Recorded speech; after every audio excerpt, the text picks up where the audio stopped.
The night was quiet in Montecito, the kind of silence that often hides the storm brewing behind closed doors. For years, Prince Harry had sought refuge in that Californian mansion, far from the palace walls, far from the flashing cameras of the British press, and far from the endless scrutiny that had once defined every waking moment of his life. But on this particular evening, the stillness of Montecito was pierced by a confession so raw, so devastating, that it shattered what little peace Harry thought he had left.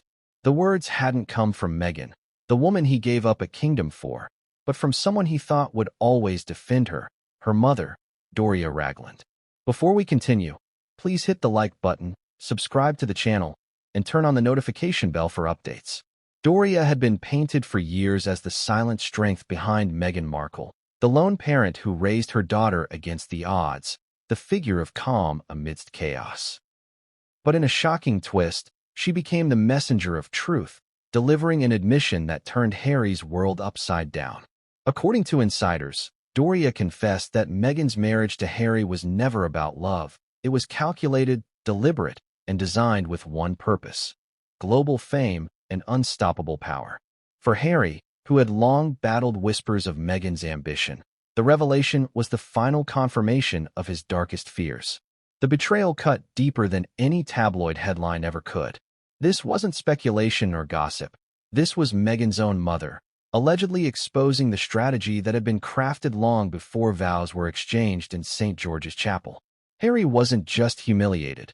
He was broken, stripped of the very foundation upon which he had rebuilt his life after Diana's death and his royal exile.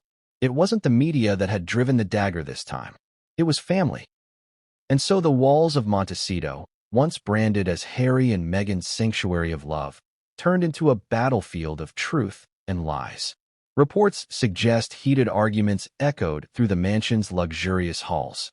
Trust, already fragile, crumbled into dust. Staff who had served loyally for years stood in shock as the marriage that had once captivated the world fell apart in real time. For Harry, the decision was brutal yet unavoidable. Meghan had to leave. This is not just another royal scandal.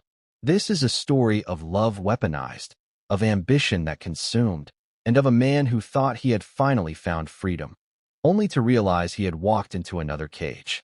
And if you stay with me until the end of this exposé, you'll uncover how Doria's confession became the spark that burned down the Sussex fairy tale, why Harry could no longer protect Meghan, and what this means for the future of the monarchy itself. The world remembers Montecito as the symbol of Harry and Meghan's reinvention. It was the home they chose after stepping away from the royal family, the home they branded as their sanctuary, and the home where they promised each other freedom from the rigid, suffocating traditions of the monarchy. Yet beneath the palm trees and behind the closed gates, another narrative was unfolding, one that no carefully curated Netflix documentary or Oprah interview could conceal. The confession from Doria Ragland was not merely words.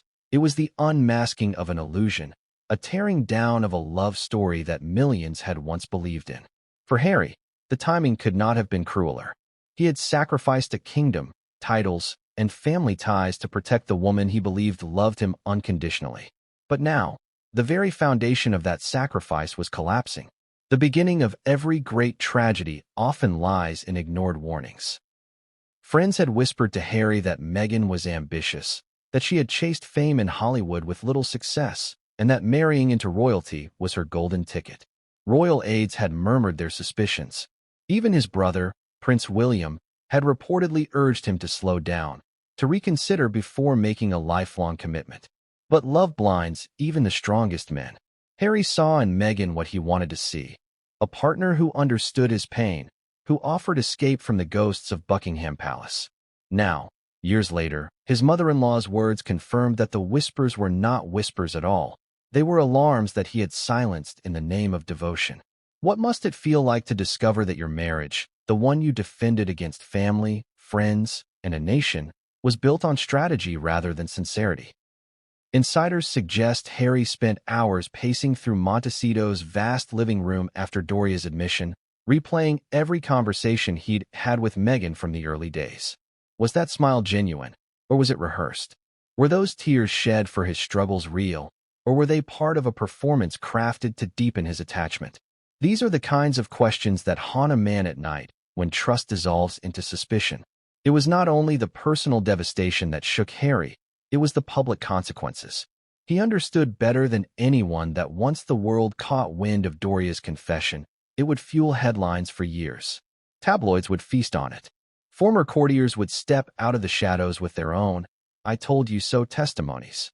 The royal family would quietly nod in vindication, and Meghan's carefully constructed image as the misunderstood victim would fracture. Harry was not just confronting betrayal in private. He was staring at a global humiliation that could not be undone. The middle of this tragedy is where the unraveling truly begins. According to those close to the situation, Montecito became a pressure cooker in the days following Doria's revelation. Arguments erupted over dinners that once served as their shared moments of unity. Meghan allegedly accused Doria of betrayal, insisting that her words had been twisted or taken out of context. But Doria, weary from years of carrying her daughter's secrets, reportedly stood her ground. She admitted that Meghan had spoken about Harry not as a man she loved first, but as a means to achieve a dream she had long harbored: global relevance. For Doria, telling the truth seemed like a release. For Meghan, it was treason. And for Harry, it was confirmation that his nightmare was real. The emotional toll on Harry was visible. Sources claim that for days, he shut himself away, refusing to take calls from friends or family. He was seen wandering through the gardens of Montecito, staring at the Pacific horizon as though searching for answers in the waves. For a man who had lost his mother at a young age, who had always feared betrayal from those closest to him, this wound cut deeper than the rest. His choice to leave the royal family had been anchored in the belief that he was protecting his wife and children from an institution he described as cruel and unyielding. Now he was realizing that the enemy may not have been outside the gates of Buckingham Palace, but inside the walls of his own home. Observers described the tension as unbearable. Staff who had once admired the couple now walked on eggshells, avoiding eye contact, whispering behind closed doors. The Montecito mansion, filled with luxuries beyond imagination, felt like a gilded prison where love had turned into suspicion and companionship into conflict. Meghan, once the architect of Harry's escape from Britain, now faced accusations that she had been the architect of his downfall. Doria's confession had not only torn Harry's trust apart, but had placed Meghan in a position she could not easily defend. Denial only deepened suspicion. Explanations sounded rehearsed. The more she fought to control the narrative, the more fragile it seemed. The end of this introduction leads us to the decisive moment that would define the unraveling. Harry, known for his fiery temper and his determination to defend those he loves, found himself standing at a crossroads. Protecting Meghan no longer meant protecting his own peace of mind. Instead, it meant denying the truth staring him in the face. And so, he made the hardest decision he had faced since leaving the royal family. The reports are stark and unforgiving. Harry demanded that Meghan leave Montecito. For the man who once declared he would rather live abroad in exile than let go of his wife, the act was not just a rejection of her, but of the illusion that had governed his life for years. It was the symbolic breaking of chains, painful yet necessary. This is not a tale of petty marital squabbles or palace gossip. It is the story of how ambition, secrecy, and betrayal converged to destroy what the world once called a modern royal fairy tale. Doria's confession was not simply the spark of a family argument. It was the match that lit the fire consuming the Sussex dream. As we dive deeper into this exposé, we will uncover how Meghan's alleged plan for fame was whispered long before vows were exchanged, how Harry's fears grew silently over the years, and how one mother's truth-telling may have finally set her son-in-law free from a life built on illusion. In the days following Doria Ragland's alleged confession, Montecito became the stage of a collapse that had been years in the making. What began as whispers inside the royal household had now been spoken aloud, piercing through the carefully crafted image Harry and Meghan had built since leaving Britain. For Harry, the world seemed to shift beneath his feet. The same man who once believed he had finally found someone who understood his pain was now forced to accept that the relationship he had defended against all odds might have been calculated from the beginning. This realization was not just heartbreaking, it was soul-shattering. Those close to Harry describe him as restless, unable to find peace in the sprawling estate that had once symbolized freedom. The Montecito home, with its sprawling gardens, polished interiors, and grand promise of a fresh start, became suffocating. Each room reminded him of sacrifices he had made, walking away from his brother, ignoring his father's calls, and burning bridges with the institution that had raised him. All of it had been done in the name of love, yet now love itself was being called into question. Doria's words echoed in his mind like a bell that could not be unrung. Meghan, she had said, married him not for love, but for global recognition and power. The admission ripped through Harry's memory, forcing him to relive every red flag he had brushed aside, every warning he had ignored. The human heart is fragile, especially when weighed down by grief and hope in equal measure. Harry's grief was obvious. He grieved for the relationship he thought he had, for the years spent defending Meghan against critics, and for the dream of a simple life away from the shadows of Buckingham Palace. Yet he also grieved for himself, for the trust he had given so easily, and for the naivety that now seemed to mock him. Insiders claim Harry spent nights wandering the estate, staring into the darkness as though answers might be hiding there. He was a man torn between fury and despair, a man who had discovered that his loyalty had been repaid with manipulation. The middle portion of this unraveling tells of confrontation. Meghan, upon learning of her mother's words, reportedly erupted in anger. She claimed her mother's statements were taken out of context, that Doria had misunderstood her ambition and twisted it into something darker. But those explanations did little to comfort Harry. Instead, they deepened his suspicion. Why would a mother fabricate such a story? Why would she risk her daughter's marriage and reputation unless there was truth behind it? For Harry, the puzzle pieces were falling into place, no matter how desperately Meghan tried to scatter them. Conversations that once felt tender now seemed rehearsed. Promises of partnership now carried the weight of strategy. Arguments inside the Montecito mansion grew louder and more frequent. Staff whispered of slammed doors, tense silences, and a coldness that seeped through the household. What had once been a haven of unity now resembled a stage where trust and betrayal clashed endlessly. Neighbors, too, began to notice the shift. Harry seen driving alone more often, Meghan spotted with a hardened expression during outings. For a couple who had built their reputation on togetherness, the cracks were impossible to hide. Harry's fury was not only directed at Meghan, but at himself.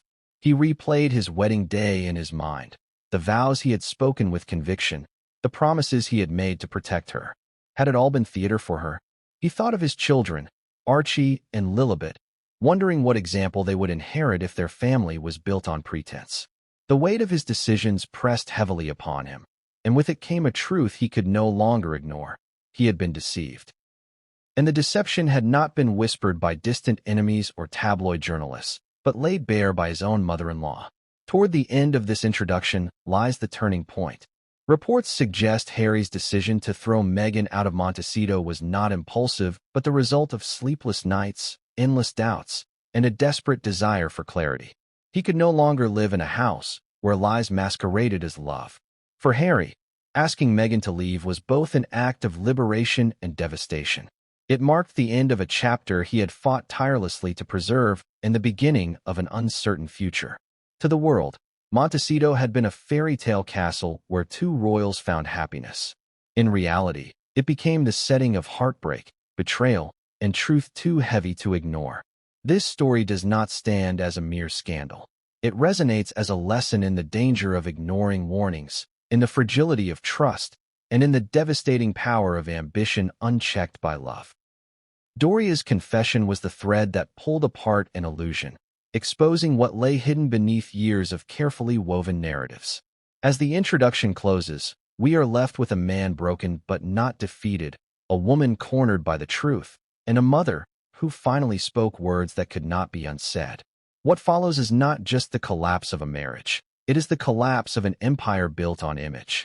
And as we move deeper into this exposé, the events inside Montecito will reveal why Harry's decision was inevitable, why Meghan's ambitions could no longer be hidden, and why the world may never see the Sussexes the same way again. Doria Ragland's confession was the moment that pulled the curtain back on what had long been whispered but never openly admitted. For years, Meghan Markle's mother had stayed largely silent, appearing in photographs, occasionally offering supportive comments, and maintaining the aura of quiet dignity that separated her from the noise surrounding her daughter's life. Unlike Meghan's father, who was outspoken and often controversial, Doria kept her distance from the media circus. That silence made her sudden words all the more devastating, because when she finally spoke, she did not side with her daughter, she sided with the truth. The confession itself reportedly came during a private conversation, away from the glare of cameras or carefully crafted public statements.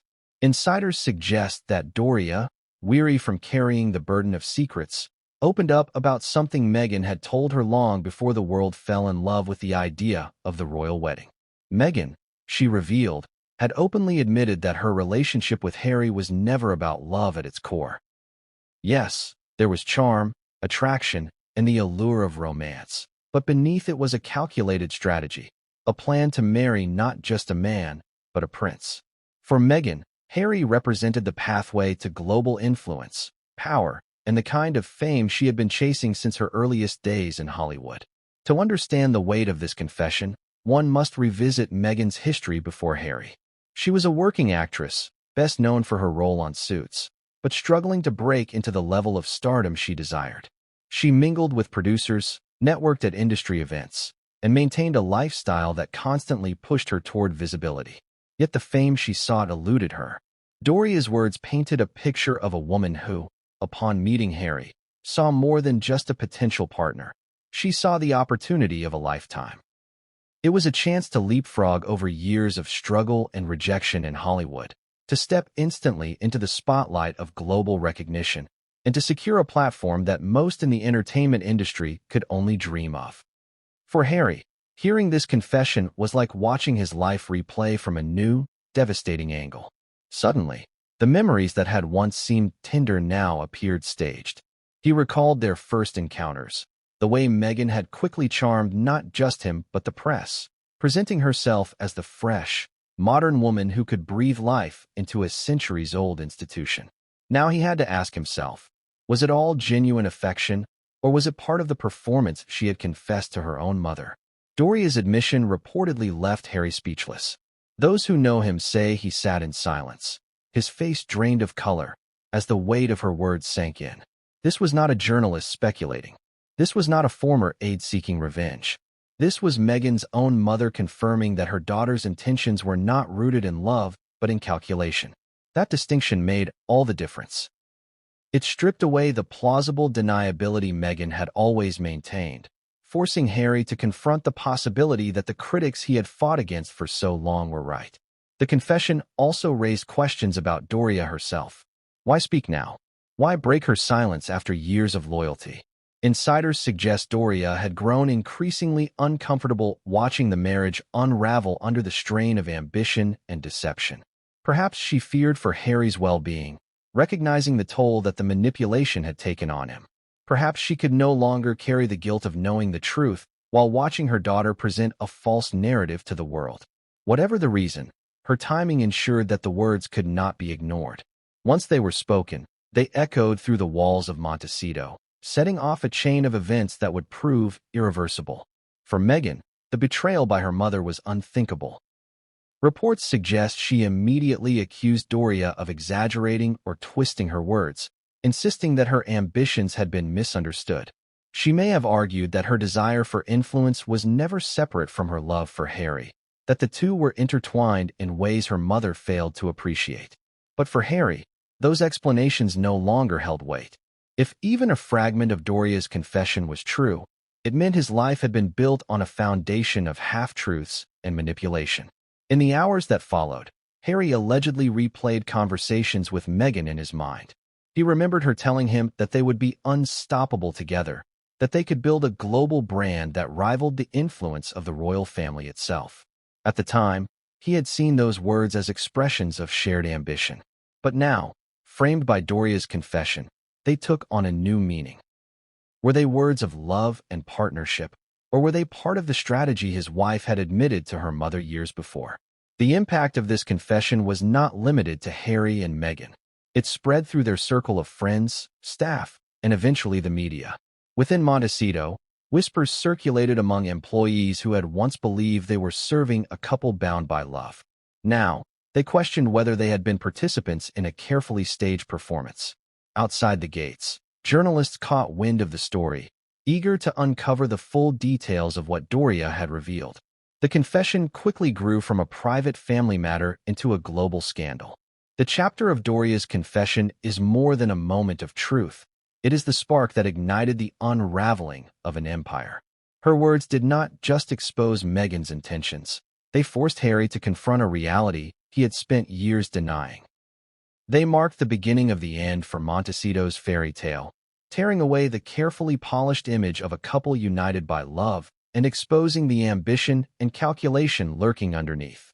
And as this truth spread, it set the stage for the explosive fallout that would follow, leading Harry to make a decision that would shock the world.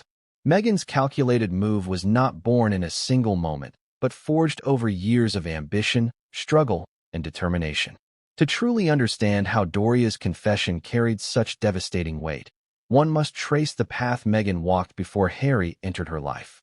She was not a household name, not the global figure the world knows today, but an actress with moderate success, constantly battling the limits of Hollywood. Her role in Suits brought her recognition within a niche audience, but outside of that bubble, she remained unknown to most. For Meghan, that was never enough. She wanted more fame, more recognition, more influence. The problem was, the traditional routes of Hollywood stardom had failed to open the doors she longed to enter. According to insiders, Meghan confided in Doria about her frustrations during this period. She had the looks, the charm, and the drive, yet the industry did not elevate her to the level she believed she deserved. Hollywood is a cruel place for actresses fighting to climb the ladder, and Meghan found herself on the outskirts of an industry that often discarded women once they reached their mid-30s. She was aware of time slipping by and the reality that the roles she sought were being handed to others. For Meghan, the need for a breakthrough became urgent. Enter the royal connection. When Meghan crossed paths with Prince Harry, she did not just see a man. She saw the embodiment of opportunity. To marry Harry was to step onto a stage that no Hollywood film or television series could provide. It was instant global recognition, a seat at the table of the most famous family in the world. She had told Doria, according to the confession, that Harry could provide her with something no producer ever would: power. Power not just in fame, but in influence, the kind that could be leveraged into a brand, a movement, and a legacy. The calculated nature of Meghan's approach becomes evident when examining the pace of the relationship. Those close to Harry recall how quickly things escalated, how Meghan seemed to adapt seamlessly to the role of a royal partner, winning his heart with empathy and understanding. Yet behind that empathy may have been a keen awareness of what Harry represented. For a woman who had studied the ways of media, who had built her own lifestyle blog offering tips on living aspirationally, the connection to Harry was the ultimate manifestation of her vision. The fairy tale narrative would not only capture Harry's heart, but also captivate the public. Meghan's strategy also extended beyond securing Harry's affection. Once she was inside the royal circle, her moves revealed ambition that raised eyebrows even among courtiers. She quickly sought to redefine her role, pushing boundaries, insisting on independence, and resisting the traditional structures that had guided other royal spouses. To her critics, this was arrogance. To Meghan, it was the next step in building her identity beyond being just another royal. She wanted to be a global figure in her own right, leveraging the Windsor name while carving out her own empire. This ambition, as Doria revealed, was no secret in private conversations. Meghan had told her mother early on that she would not be content simply being a duchess attending ceremonial duties. She envisioned speaking platforms, charitable empires, production deals, and a lifestyle that blended Hollywood glamour with royal prestige. Harry was not just a husband. He was the key that unlocked these doors. Her marriage was both personal and professional, a dual-track plan that offered her both security and visibility. For Harry, in those early days, Meghan's drive must have seemed like a blessing. He admired her independence, her refusal to bow to archaic traditions, and her ability to articulate causes with passion. He had always sought a partner who could match his intensity and help him break free from the palace's rigid system. What he did not realize then was that Meghan's drive may not have been aligned with his desire for personal freedom. It may have been aligned with her desire for global recognition. What Harry thought was love intertwined with ambition may, in fact, have been ambition wrapped in the appearance of love. This calculated move also explains the couple's rapid transition from royal duties to global celebrity branding after their departure. The deals with Netflix and Spotify, the high-profile interviews, the speeches at global summits. All were manifestations of the plan Meghan had once confessed to her mother.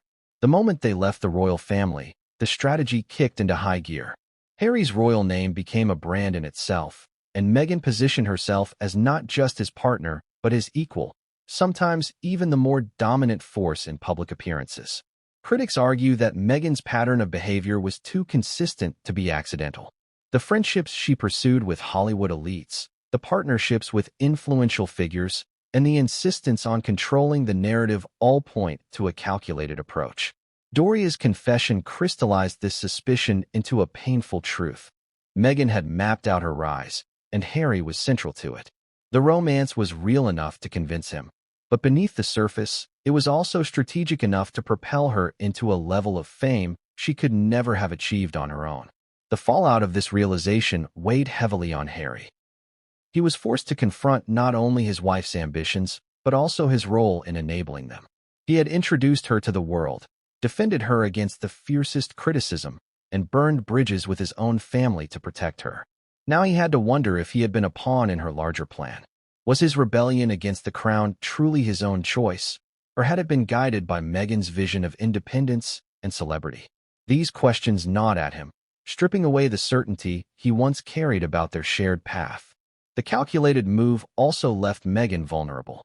With Doria's confession in the open, it became harder to argue that her decisions were solely born of love and devotion. The image of the misunderstood Duchess who only wanted peace was at odds with the reality painted by her own mother. Meghan's critics seized on this contradiction, pointing to her swift transition into the world of media and deals as evidence of her plan. For Meghan, the battle to control her narrative became nearly impossible, as the story of calculation and ambition carried more weight than her words of denial. This chapter ends with the understanding that Meghan's marriage to Harry was not simply a personal decision, but part of a broader ambition she had cultivated for years. For Harry, Doria's confession was the lens that revealed the true nature of his wife's strategy. For Meghan, it was the moment her carefully maintained image began to unravel. And for the world, it was the beginning of understanding that what appeared to be a fairy tale might, in fact, have been the most calculated move of Meghan Markle's life. Harry's worst fears had followed him like a shadow since the very beginning of his relationship with Meghan. Long before wedding bells rang at St. George's Chapel, there had been voices of caution whispering in his ear. Friends, family, and even advisors had warned him that Meghan's ambition might outweigh her affection, that her determination to be seen and celebrated might someday come into conflict with his yearning for privacy and peace. At the time, Harry brushed it all aside, dismissing it as jealousy, prejudice, or the same toxic scrutiny that had hounded his mother Diana. But after Doria's confession, those early warnings resurfaced with painful clarity. The shadow was no longer behind him. It stood directly in front of him. From the earliest days of their courtship, Harry had felt an unease he couldn't always put into words. Meghan was charming, magnetic, and fiercely supportive, but her ability to adapt so perfectly to each situation sometimes felt rehearsed. She was quick to present herself in ways that aligned with what Harry most needed: empathy for his mother's death, disdain for the intrusive press, and a longing for a family life outside the constraints of the monarchy. At first, he saw this as destiny, the miracle of finding someone who understood him so completely. Yet in the silence of his own mind, doubts flickered. Could anyone truly align with him so perfectly, or was she simply telling him what he longed to hear? The doubts were not limited to Harry alone. William reportedly expressed concern, telling his younger brother to slow down, to think carefully before leaping into marriage with someone he had only known for a short time. Courtiers, too, raised their eyebrows at Meghan's relentless drive, her insistence on doing things differently, her willingness to break from tradition before even becoming part of the royal family. To Harry, these warnings felt like attacks. He was determined not to let history repeat itself, not to allow the institution that had failed Diana to rob him of happiness. His fear of losing Meghan, of letting the royal machine drive her away, was stronger than his fear of her ambition. Still, in quieter moments, he wrestled with unease. When Meghan eagerly stepped into the spotlight, delivering speeches, shaking hands with confidence, and winning over audiences, Harry admired her, but he also wondered, was she enjoying the role of Duchess, or was she enjoying the platform it gave her? When she pushed for independence from royal protocols, was it out of a desire to protect their family, or was it to carve out a stage where she could shine alone? These questions lived deep inside him, unspoken, because voicing them would mean admitting the possibility of betrayal. For a man who had already lost so much, that was unthinkable. Doria's confession brought all of those fears into the light. Hearing Meghan's own mother say that her daughter had planned the marriage as a calculated move for fame was like a mirror reflecting every doubt he had ever buried. Suddenly, the cautions from William and others seemed less like criticism and more like foresight. The tension Harry had fought so hard to dismiss was now undeniable.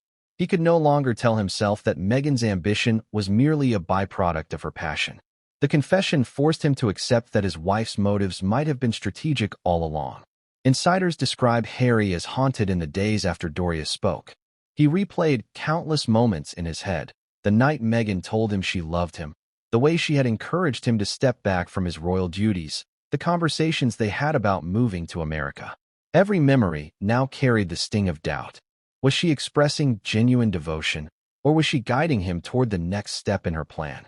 When she wept about the pressure of the British tabloids, did those tears reflect true pain, or were they carefully displayed to draw his protection?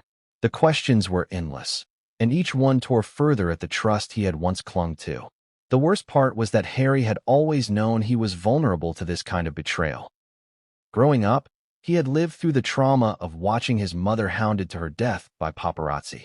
He had been surrounded by whispers of infidelity and manipulation within the royal family. Trust had never come easily to him, yet he had given it to Meghan without hesitation. For him to now face the possibility that she had manipulated his deepest wounds was unbearable. It was as if every scar from his past had been ripped open again, leaving him raw and exposed. Friends say Harry's temper flared during this period. He lashed out, sometimes in anger at Meghan, sometimes in frustration at himself.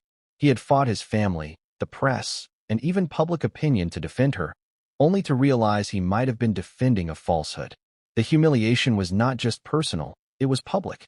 He had staked his reputation on their love story, presenting it to the world as proof that he could rise above the mistakes of the past. Now, he faced the possibility that the story was nothing more than a carefully crafted illusion. The sense of betrayal extended beyond his marriage.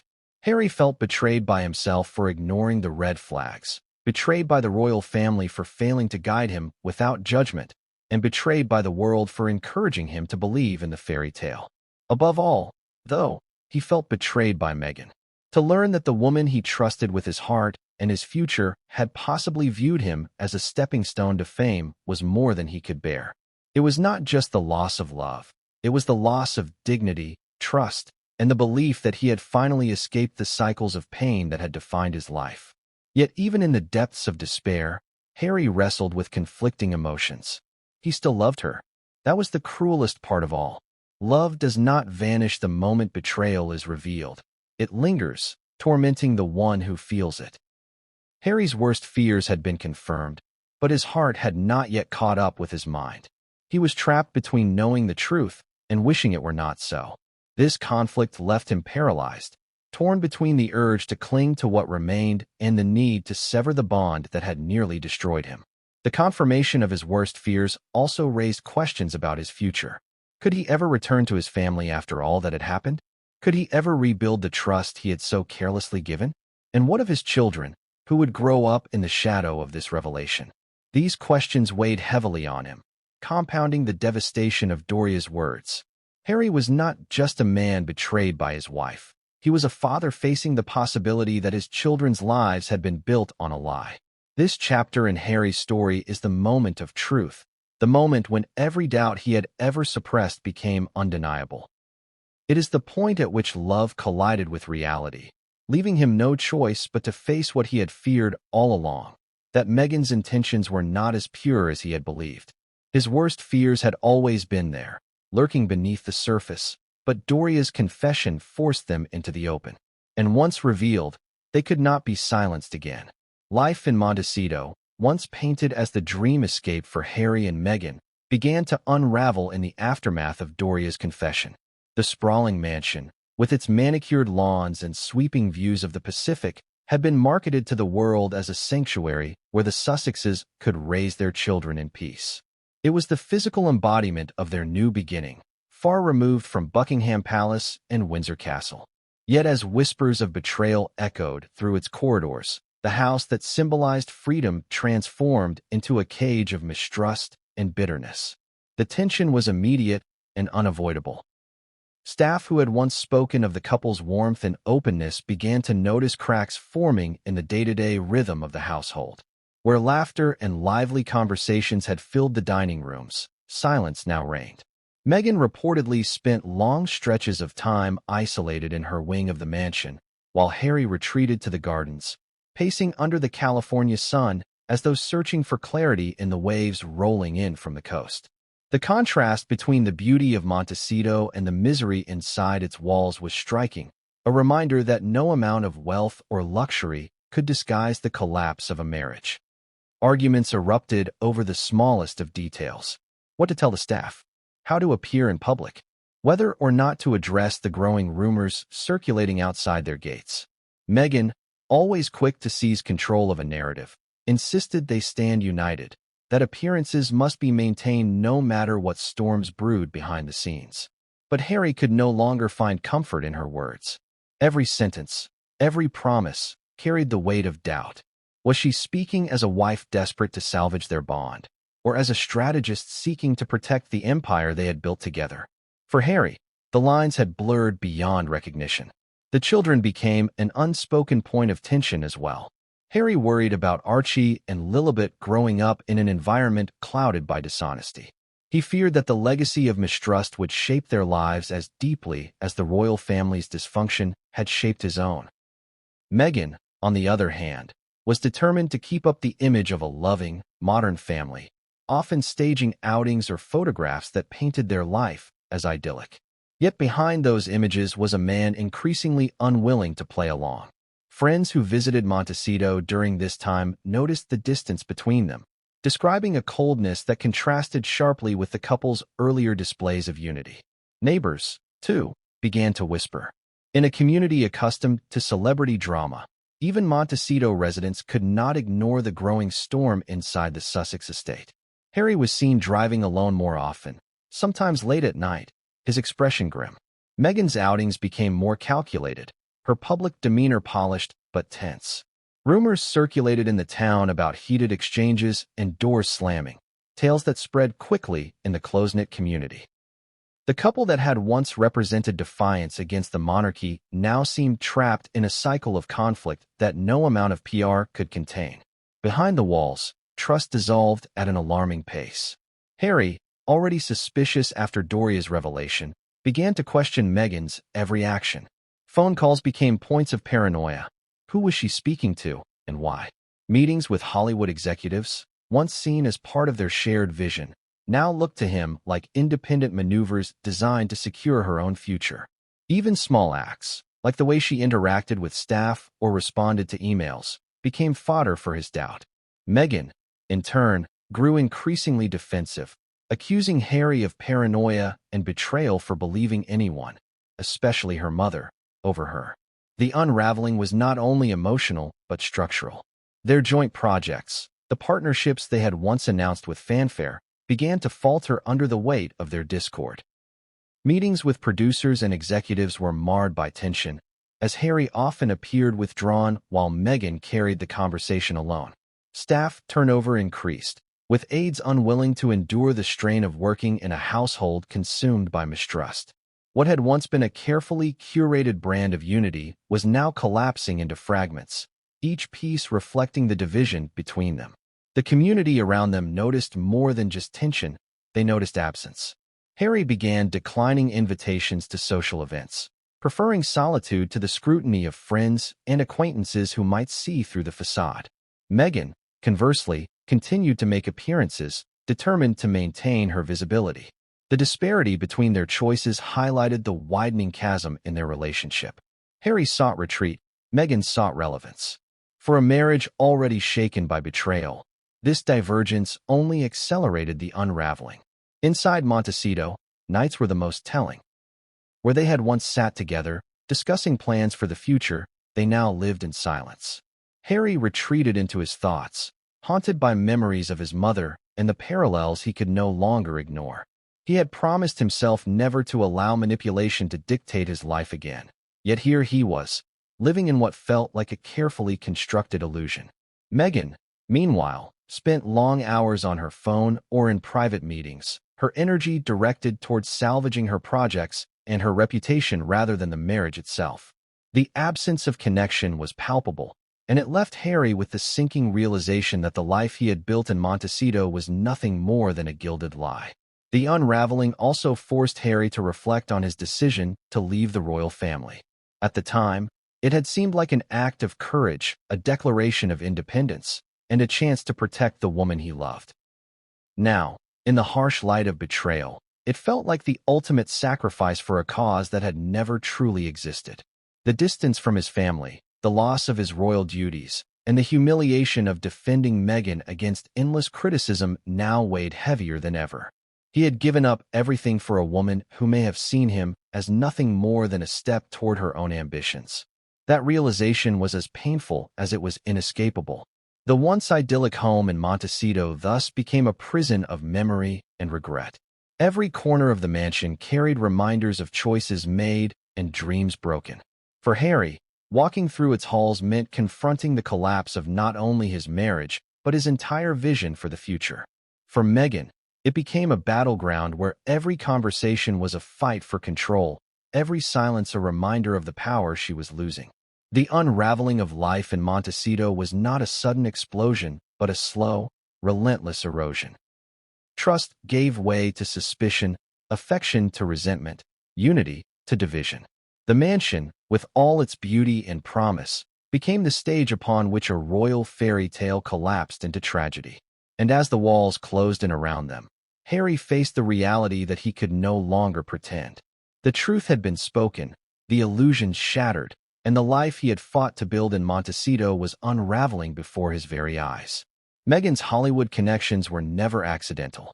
Long before she married into the royal family, Meghan had understood the value of relationships in an industry where visibility often mattered more than talent. She had cultivated friendships with producers, agents, and fellow actors, always keeping one eye on the next opportunity.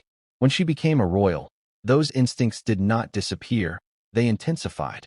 To many observers, Meghan's life after leaving the palace was less about retreat and more about repositioning herself at the center of the entertainment world.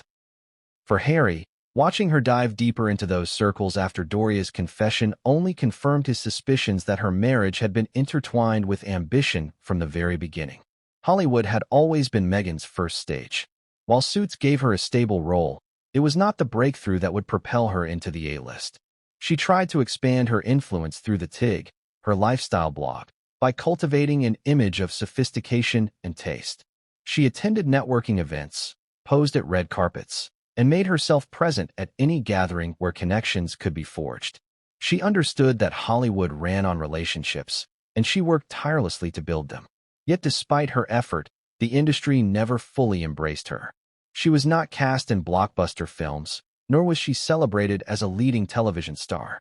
For Meghan, the frustration was real, and it drove her to seek out bigger, more transformative avenues for recognition. Harry represented the ultimate introduction. With him, Meghan suddenly gained access to circles that would otherwise have remained closed. Invitations arrived from producers, studio executives, and celebrities who were eager to be seen alongside a duchess. Red carpets that had once ignored her now rolled out with anticipation.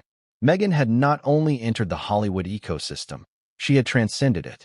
She was no longer just an actress. She was a global brand. The connections Meghan pursued after marrying Harry revealed how carefully she leveraged her new position.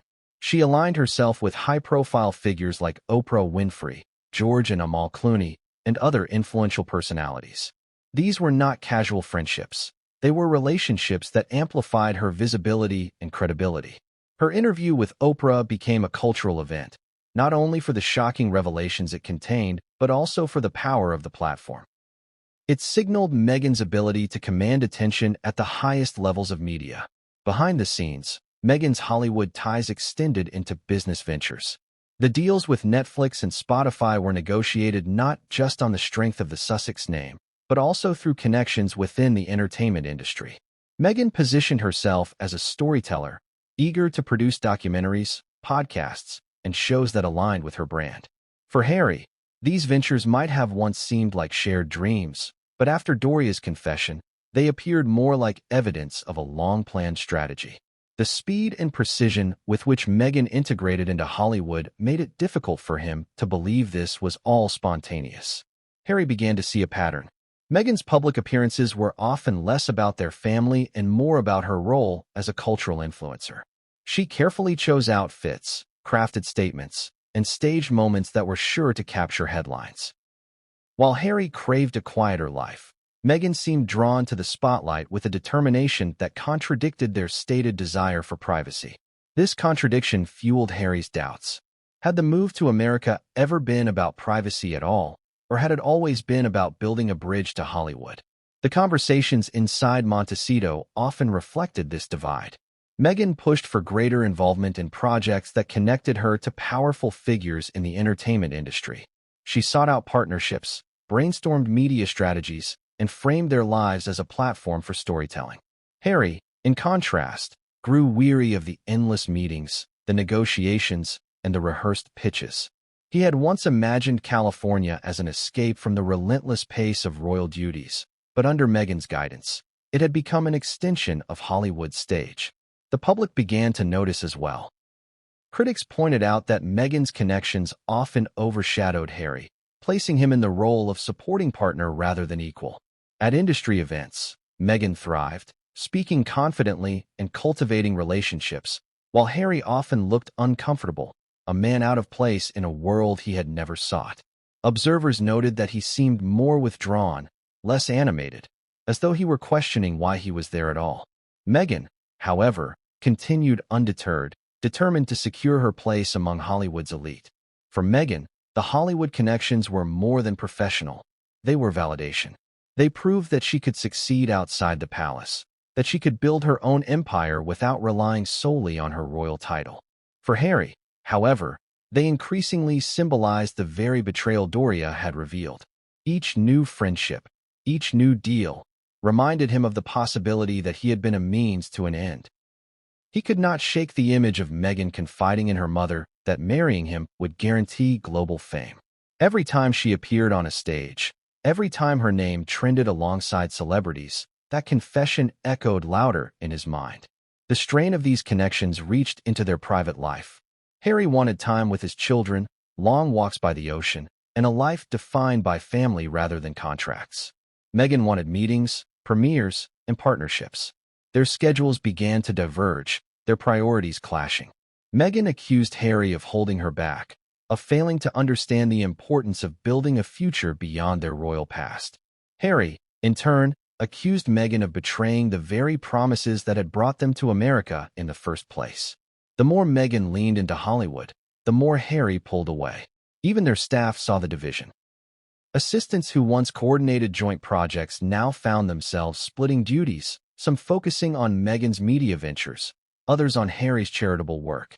The once unified Sussex team fractured, reflecting the growing distance between the couple themselves.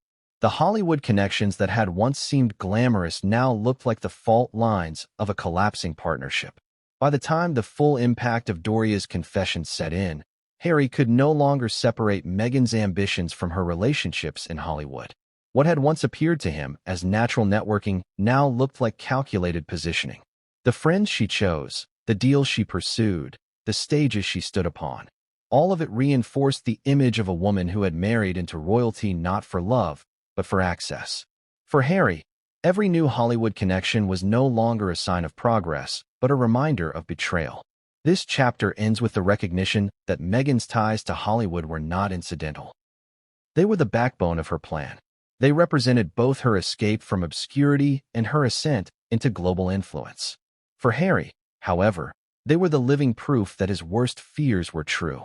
His wife had used the royal name to open doors in Hollywood, and now, in the aftermath of his mother-in-law's confession, those connections stood as the undeniable evidence of a calculated move that had left his marriage in ruins. The royal family's reaction to Doria Ragland's confession was as complex as it was calculated. For years, they had been portrayed as the villains in Harry and Meghan's narrative. The institution, the courtiers, the press.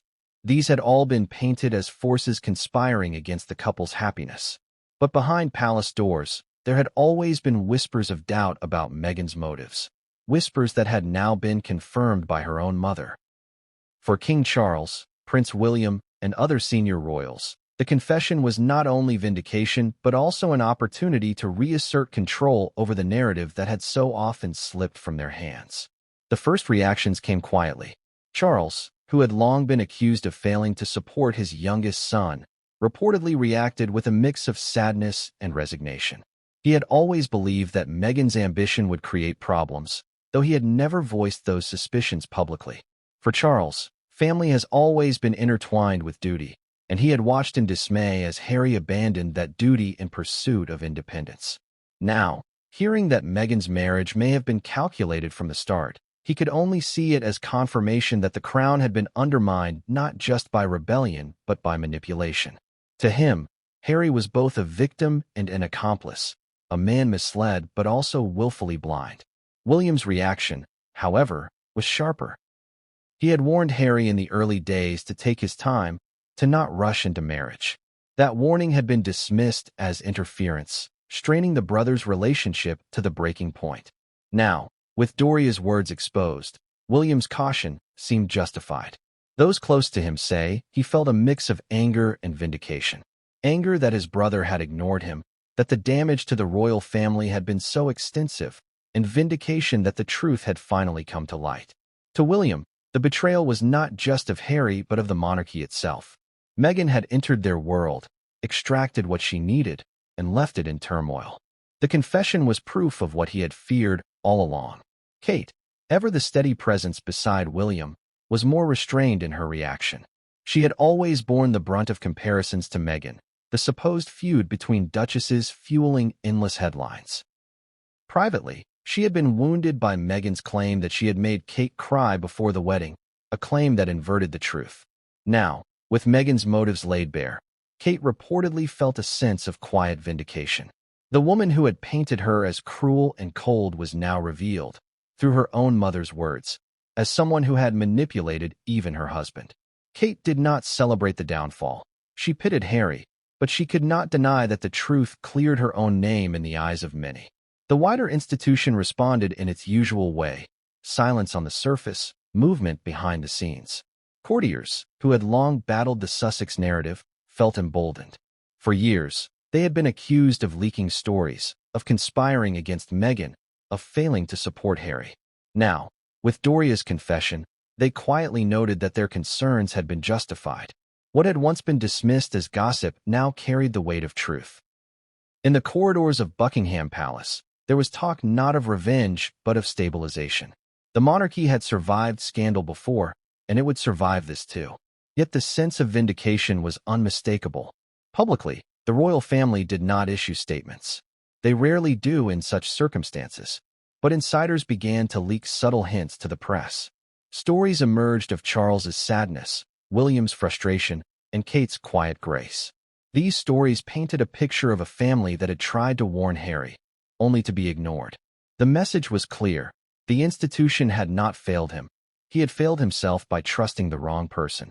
For the royal family, the confession was an opportunity to reclaim their moral high ground, to present themselves as the steady hand in contrast to Harry and Meghan's chaos. Harry's isolation became more apparent in this context. The family did not rush to embrace him, even in his moment of devastation. Years of conflict had left wounds too deep for easy reconciliation. While they pitted him, they also held him accountable for the choices he had made.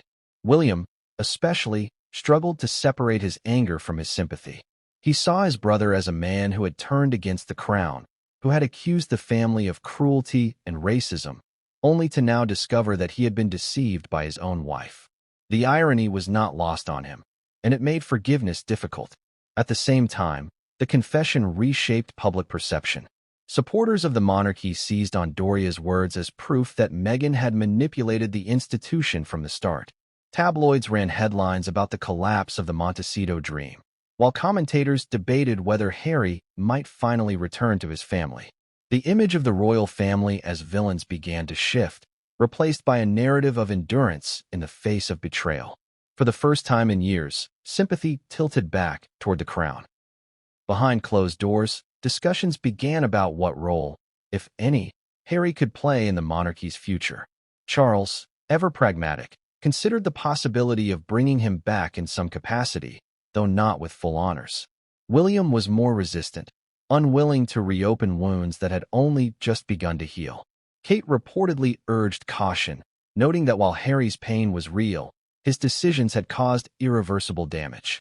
The family was divided on how to handle the fallout, but united in one belief: Meghan could never return. Doria's confession had ensured that. The royal family's reaction, then, was layered with vindication, sadness, and calculation. They mourned for Harry, but they also recognized the opportunity to restore their image. They had been cast as the villains in Harry and Meghan's story, but now the narrative had shifted. Meghan's ambition, confirmed by her own mother, was the new focal point. For the monarchy, survival depends on perception, and this was their chance to reclaim it. As this chapter closes, the image of the royal family is not one of triumph, but of quiet endurance. They do not gloat, but they do not forget. For them, Doria's confession is proof that their warnings were not born of malice, but of foresight. It is a reminder that the crown, though often battered, remains standing, while those who sought to exploit it fall to their own ambitions. And for Harry, the reaction of his family is both a wound and a mirror, showing him the truth he had long denied, and the painful reality that reconciliation may never come easily. The public backlash and media frenzy following Doria Ragland's confession spread like wildfire. In a world that thrives on scandal, the revelation that Meghan had allegedly calculated her marriage to Harry for fame and power was irresistible. Within hours, headlines across the globe blared variations of the same theme. The fairy tale was over. What had once been celebrated as a love story that defied the odds was now being dismantled in real time, not by critics or tabloids, but by Meghan's own mother. Social media became the first battleground. Hashtags such as #HarryWasRight, #MonteciDrama, and #MeghanExposed trended within hours of the news breaking. Comment sections flooded with both outrage and vindication. Those who had long criticized Meghan felt emboldened, calling her manipulative and branding her a social climber. Memes circulated ruthlessly, contrasting images of Meghan's smiling face at her wedding with captions suggesting hidden agendas. For supporters, the confession was harder to process. Many who had defended her against accusations of ambition now felt betrayed, questioning whether they had been misled all along. The digital space, once filled with admiration for the couple's defiance of royal tradition, transformed into a court of judgment where Meghan stood trial. Television networks seized the opportunity. Talk shows and news panels debated the fallout, with analysts dissecting every detail of the confession. Body language experts were brought in to replay old interviews of Harry and Meghan, pointing out subtle signs of tension or insincerity that viewers had missed at the time. Former palace staff gave interviews, some confirming suspicions they had harbored, others admitting that Doria's words had shocked them as much as anyone else. The frenzy reached such intensity that it felt less like coverage of a marriage in crisis and more like coverage of a global political scandal. Tabloid newspapers, particularly in Britain, reacted with glee. For years, they had been painted as the villains in the Sussex saga, accused of racism, harassment, and cruelty. Now, they positioned themselves as vindicated. Columnists declared that the truth had finally emerged, that their reporting had been accurate all along. Headlines screamed about the Montecito betrayal, while editorials speculated on what Harry would do next. The tabloids were relentless, publishing stories not only about Meghan's alleged plan, but also about every move she made in the days following the confession. Each outing, each photograph, was framed as part of a desperate attempt to salvage her reputation. In the United States, the coverage was more divided. Some outlets framed Meghan as a victim of her mother's betrayal, questioning Doria's motives for speaking out. Others treated the confession as confirmation of long-standing suspicions about Meghan's ambition. Hollywood gossip sites in particular pounced on the story, analyzing her connections with celebrities and suggesting that her entire integration into elite circles had been part of a calculated strategy. Meghan's friends in the entertainment industry were notably quiet, with few rushing to defend her publicly. The silence was interpreted as telling, an indication that even those closest to her were unwilling to risk their own reputations by standing at her side during the storm.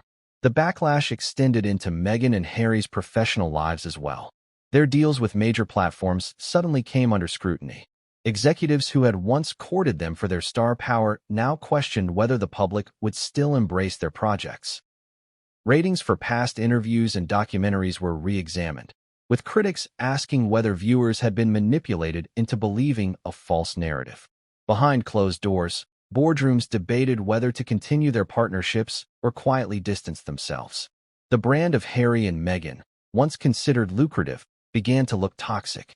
For Harry, watching the frenzy unfold was a nightmare. He had always hated the press, blaming them for his mother's death and his own suffering.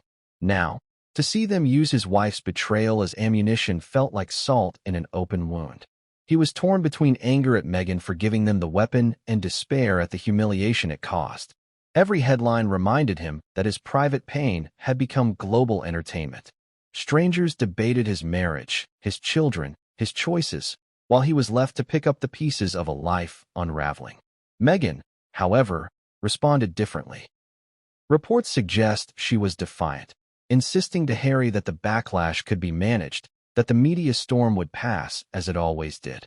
She considered public statements, interviews, even a new documentary project to set the record straight. Yet each attempt to control the narrative only fueled the frenzy further. Critics accused her of manipulation, pointing out that her solutions involved more publicity rather than less. For the public, it reinforced the perception that Meghan thrived in the spotlight, even when it burned her. The backlash also extended to Doria herself. While some praised her honesty, others accused her of betrayal. Questions arose about her motives. Why speak now, after years of silence? Was she seeking to protect Harry, or was she distancing herself from her daughter's increasingly controversial image? Doria's reputation, once untarnished, became another thread in the media's endless speculation. For Meghan, her mother's transformation from loyal supporter to unexpected truth-teller was perhaps the most painful blow of all. In Britain, the reaction was particularly fierce. The monarchy's supporters felt vindicated, pointing to the confession as proof that Meghan had exploited the royal family for personal gain. Opinion polls showed a sharp decline in public support for her, while sympathy for Harry rose slightly as many began to see him as a victim rather than a co-conspirator.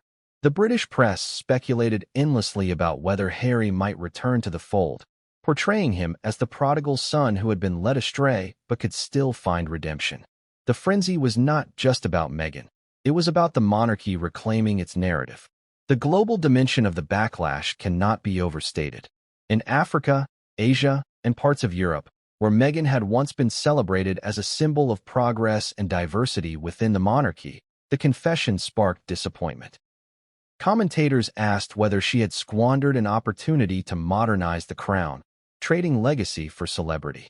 Activists who had aligned with her causes found themselves questioned, their association with Meghan now a liability.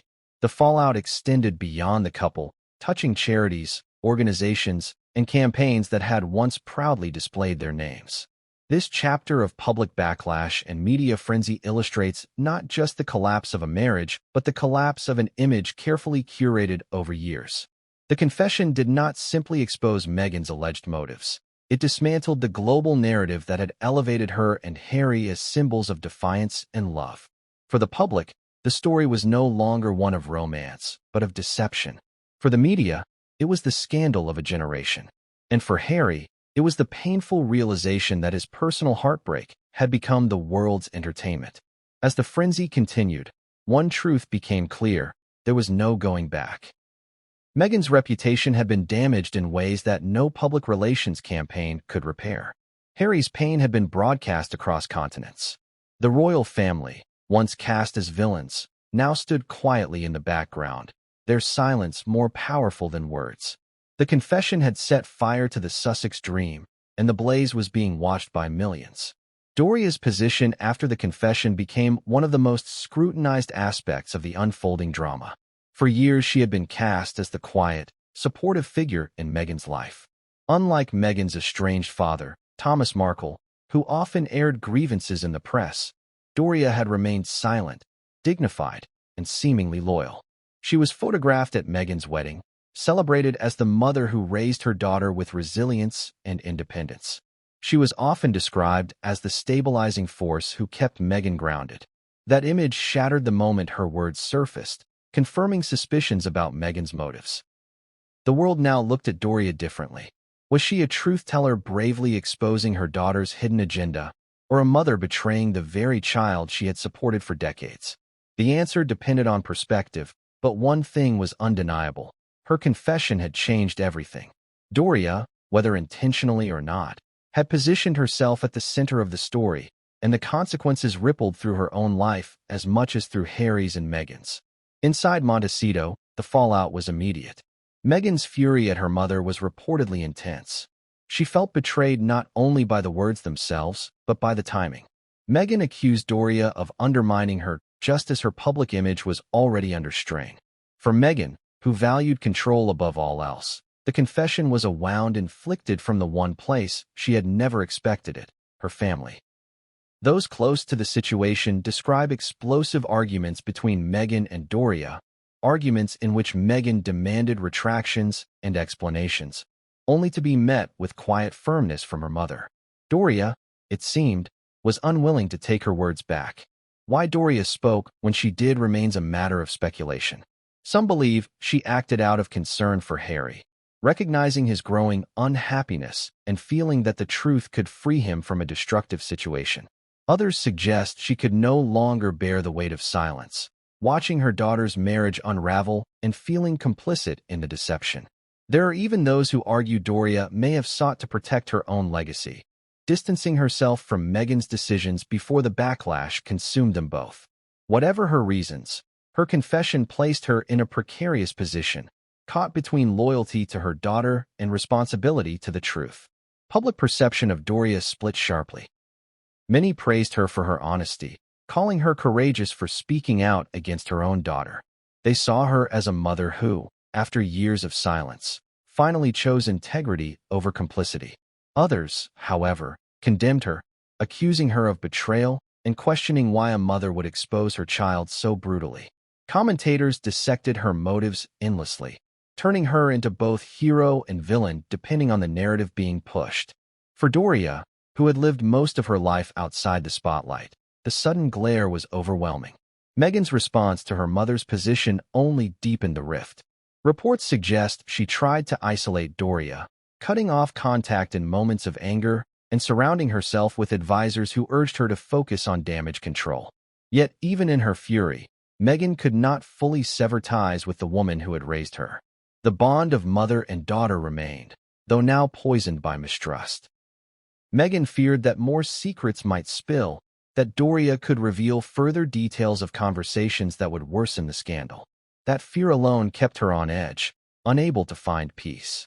Harry's relationship with Doria, however, shifted in the opposite direction. Where Meghan saw betrayal, Harry saw honesty. For years, he had trusted Doria more than most in Meghan's circle. She had been a comforting presence, someone who seemed to understand his struggles with family and fame. Now, her confession, though painful, felt like an act of loyalty to him. In Harry's eyes, Doria had spoken the truth not to destroy, but to liberate. It was Meghan's deception, not Doria's honesty, that had broken his world apart. This shift created an unusual dynamic where Harry reportedly sought solace in conversations with Doria, even as Meghan seethed at her mother's words. The media latched onto this tension.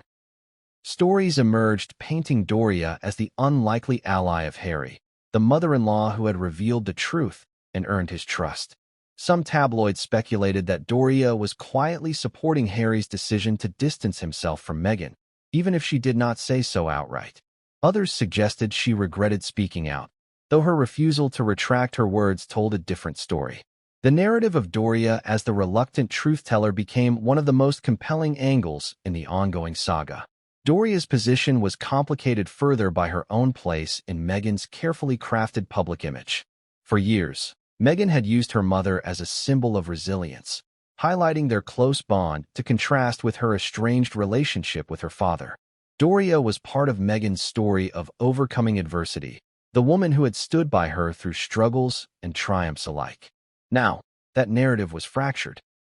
Meghan's use of her mother as part of her brand collided with the reality of her mother exposing her secrets. For Meghan's critics, it was poetic justice. For Meghan herself, it was an unforgivable betrayal. In the weeks after the confession, Doria reportedly withdrew from the public eye. She avoided events, limited her interactions, and sought refuge in privacy. Yet the damage had been done. The press continued to follow her, eager for more details, more insights into her daughter's ambitions. Doria, once celebrated for her silence, now became the subject of speculation precisely because she had spoken.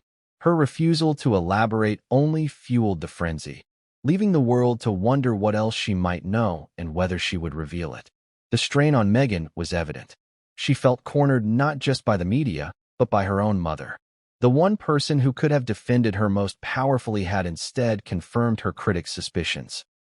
It left Meghan isolated, increasingly defensive, and determined to fight back. She worked to discredit her mother's words, telling those around her that Doria had been manipulated or misunderstood. But for Harry, the damage was irreversible. He believed Doria, and that belief deepened the fracture in his marriage. Doria's position after the confession thus became a defining feature of the entire scandal. She was the unlikely whistleblower, the mother who chose truth over silence. Her words not only reshaped Harry's view of his wife, but also shifted the public narrative in ways Meghan could not control. For Doria, the decision may have brought relief, but it also brought scrutiny she had never sought. For Meghan, it was the ultimate betrayal. And for Harry, it was the moment he realized that the love story he had defended at all costs was built on foundations far more fragile than he had ever imagined. As this chapter closes, Doria stands as both catalyst and casualty of the truth. Her confession changed the course of Harry and Meghan's story forever, pulling her from the background into the spotlight she had long avoided. Whether viewed as hero or traitor, her role cannot be denied. She exposed the cracks in the Montecito dream, forcing the world to see what lay beneath the polished surface. And in doing so, she became a figure whose quiet strength carried the weight of truth, even at the cost of her relationship with her daughter. The final straw came in a way that was both sudden and inevitable. Harry had spent weeks consumed by the weight of Doria's confession, the collapse of trust, and the unraveling of his life in Montecito. He had tried to reason with himself, tried to believe Meghan's explanations, tried to separate the love he felt for her from the doubts that gnawed at him. But no matter how he tried, the truth kept resurfacing. Every word Doria had spoken, every memory that no longer seemed authentic, pushed him closer to the edge. The marriage had reached a breaking point, and there was no turning back. The confrontation that led to Harry throwing Meghan out was not a single argument, but the culmination of dozens of smaller battles. For weeks, their home had been filled with tension. Conversations that once flowed easily now turned into interrogations. Every word Meghan spoke felt, to Harry, like a performance. Every effort she made to reclaim his trust felt rehearsed, and every attempt she made to frame herself as a victim of her mother's betrayal only deepened his suspicion. For Harry, the final straw was realizing that he no longer knew who he was married to. Accounts suggest the decisive moment came during a particularly heated exchange in the Montecito mansion. Meghan, determined to salvage control of the situation, had reportedly suggested a new public interview to counteract the damage. She wanted to tell their side of the story again, to spin the narrative back into her favor. Harry, exhausted and broken, refused. He told her that no amount of media could fix what had been revealed, that her instinct to run back to the cameras only proved the truth of Doria's words. For the first time, Harry openly accused her of using him, of building their marriage as a platform for fame. The accusation hit the air like a thunderclap, and Meghan's response, laced with anger and denial, sealed the outcome. In that moment, Harry's rage boiled over. He told her to leave. Reports suggest his voice shook with emotion as he demanded that she pack her things and go. Staff in the house were stunned to hear raised voices echoing through the halls. The prince who had once defended his wife against the entire world now demanding her departure. Meghan was furious, accusing him of betrayal, of choosing her mother's words over her own. But Harry had already made his decision. The walls of Montecito, once their shared refuge, could no longer contain them both. What made this moment so devastating was not just the act of throwing her out, but the symbolism behind it.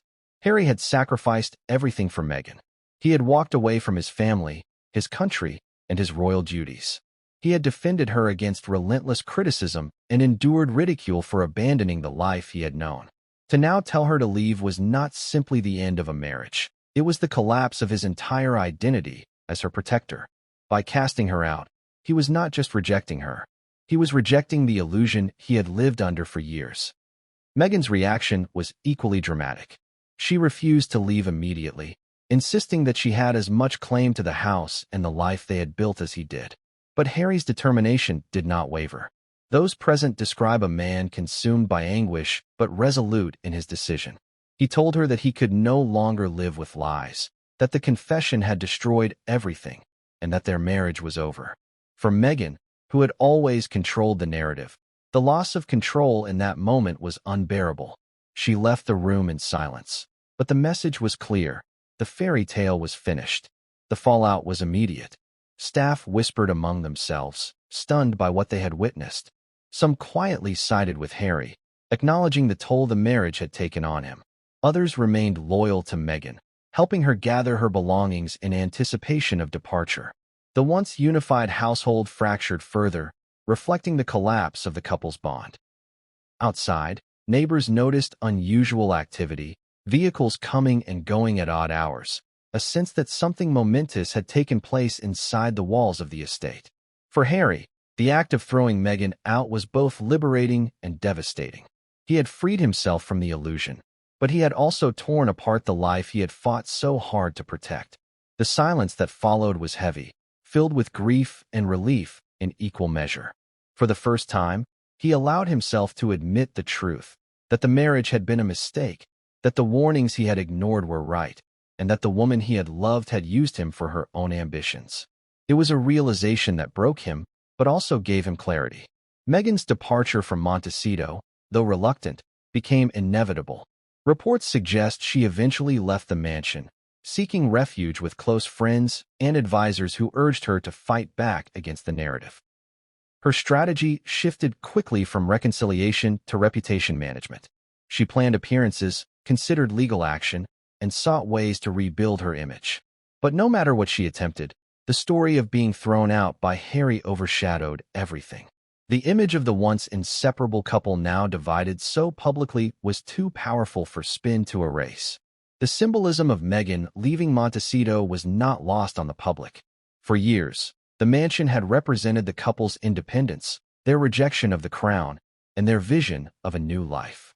Now, it became a symbol of collapse, the stage upon which their marriage ended in betrayal and exile. Photographs of the estate, once celebrated as idyllic, were now splashed across headlines as the site of scandal. The Montecito dream had crumbled, and with it, the brand of Harry and Meghan. Harry's decision to throw Meghan out marked the end of one chapter and the beginning of another. It was a moment of finality, one that could not be undone. For him, it meant facing the future alone, rebuilding from the wreckage of a marriage that had defined his life for years. For Meghan, it meant confronting the reality that her strategy, however carefully crafted, had collapsed under the weight of truth. And for the world, It meant the end of a fairy tale and the beginning of a reckoning with the illusions that had captivated millions. The final straw was not a single event, but the accumulation of years of doubt, ambition, and deception. It was the inevitable outcome of a marriage built on fragile foundations, exposed by a confession too powerful to ignore. In throwing Meghan out of Montecito, Harry closed the door not only on her, but on the illusion that had consumed his life.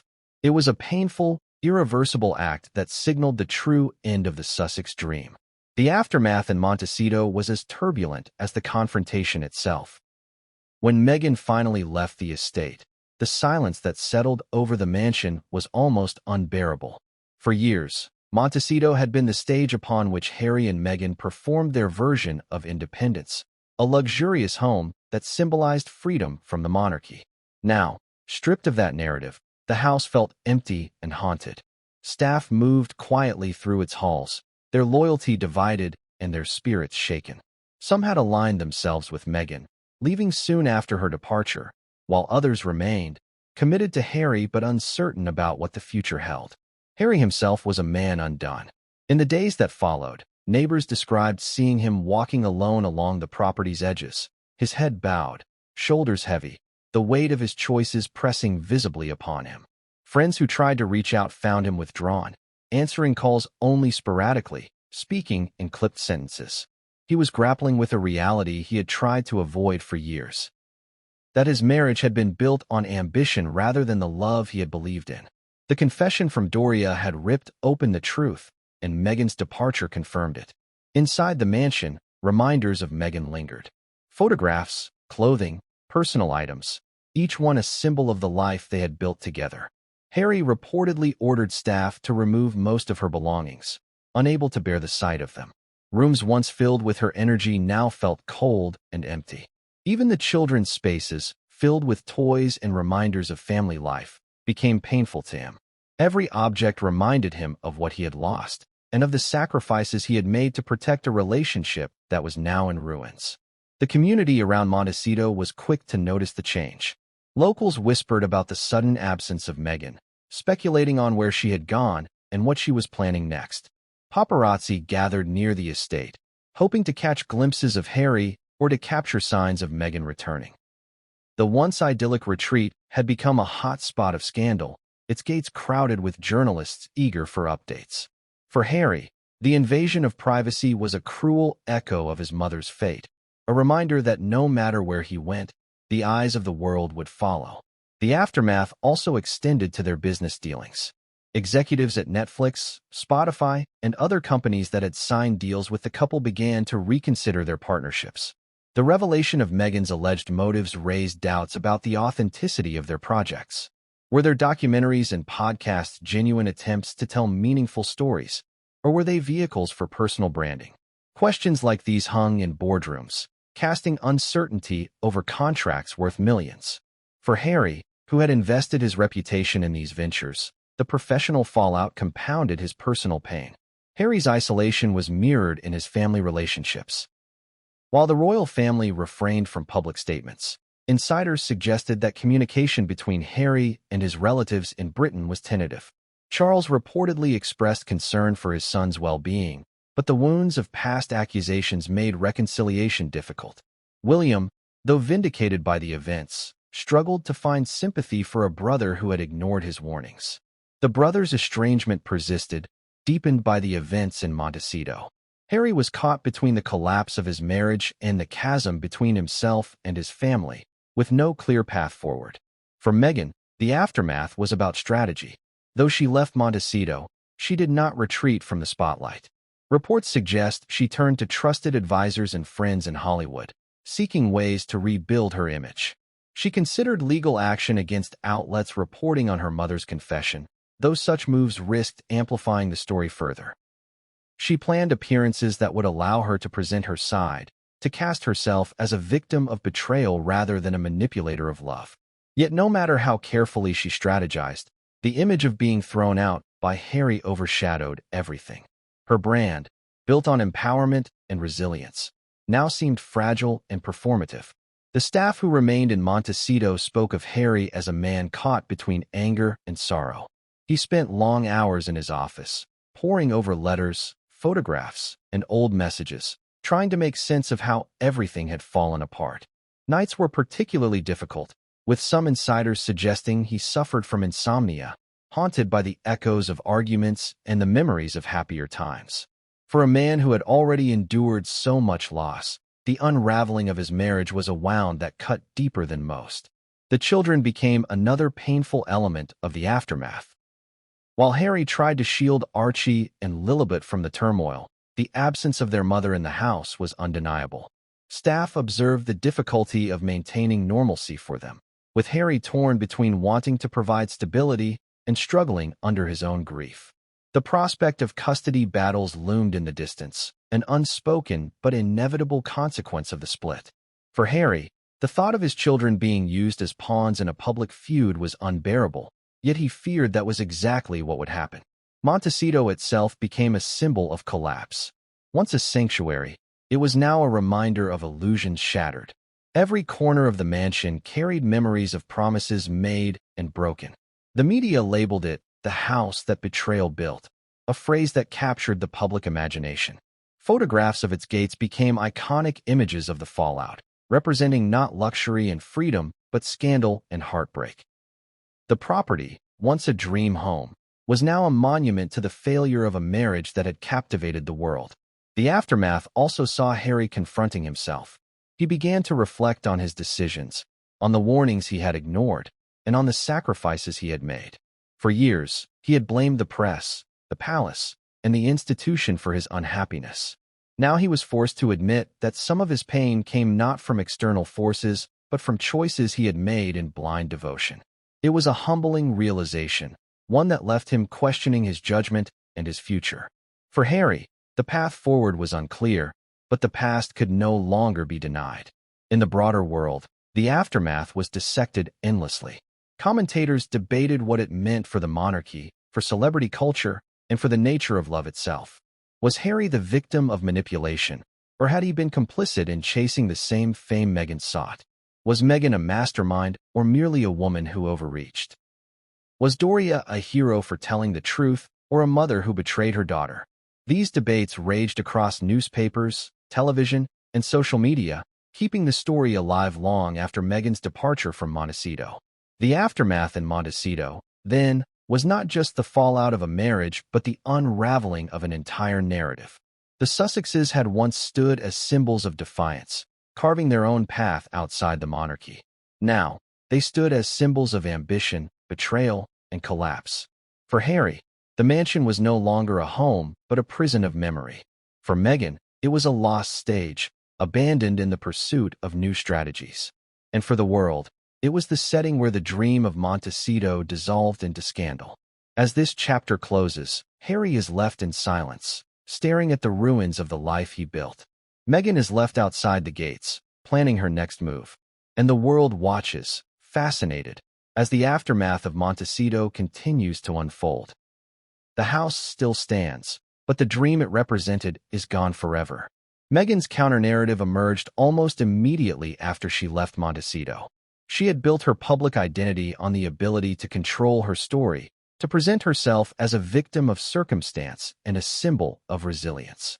In her view, Doria's confession and Harry's reaction were not the end of her influence, but another challenge to overcome, another chapter to reshape in her favor.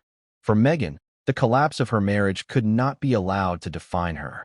She was determined to reframe the scandal, to turn betrayal into sympathy, and to position herself once again as a woman misunderstood rather than a woman exposed. The first step in her counter-narrative was silence. Meghan understood the power of withholding comment. She knew that if she rushed to defend herself, her words would be dissected, criticized, and mocked. Instead, she allowed speculation to swirl, calculating that the absence of her voice would make the world wonder what she might say next. This period of silence was strategic. It gave her time to consult advisors, gauge public reaction, and craft a response that could serve her long-term interests. Behind the scenes, however, she was anything but silent. Meghan reached out to her network of friends, allies, and media contacts. She framed herself as a woman betrayed not only by her mother but by her husband, a man who had turned on her in her most vulnerable moment. To some, she described herself as the victim of jealousy and misunderstanding, insisting that her ambitions had been twisted into something sinister. To others, she hinted that Doria's confession had been manipulated or taken out of context, the product of a media machine desperate for drama. She planted seeds of doubt, knowing that even small cracks in the story could grow into full narratives in her favor. Her advisors urged her to lean on themes that had always resonated with her supporters: resilience, motherhood, and the challenges of being a woman of color in a hostile environment.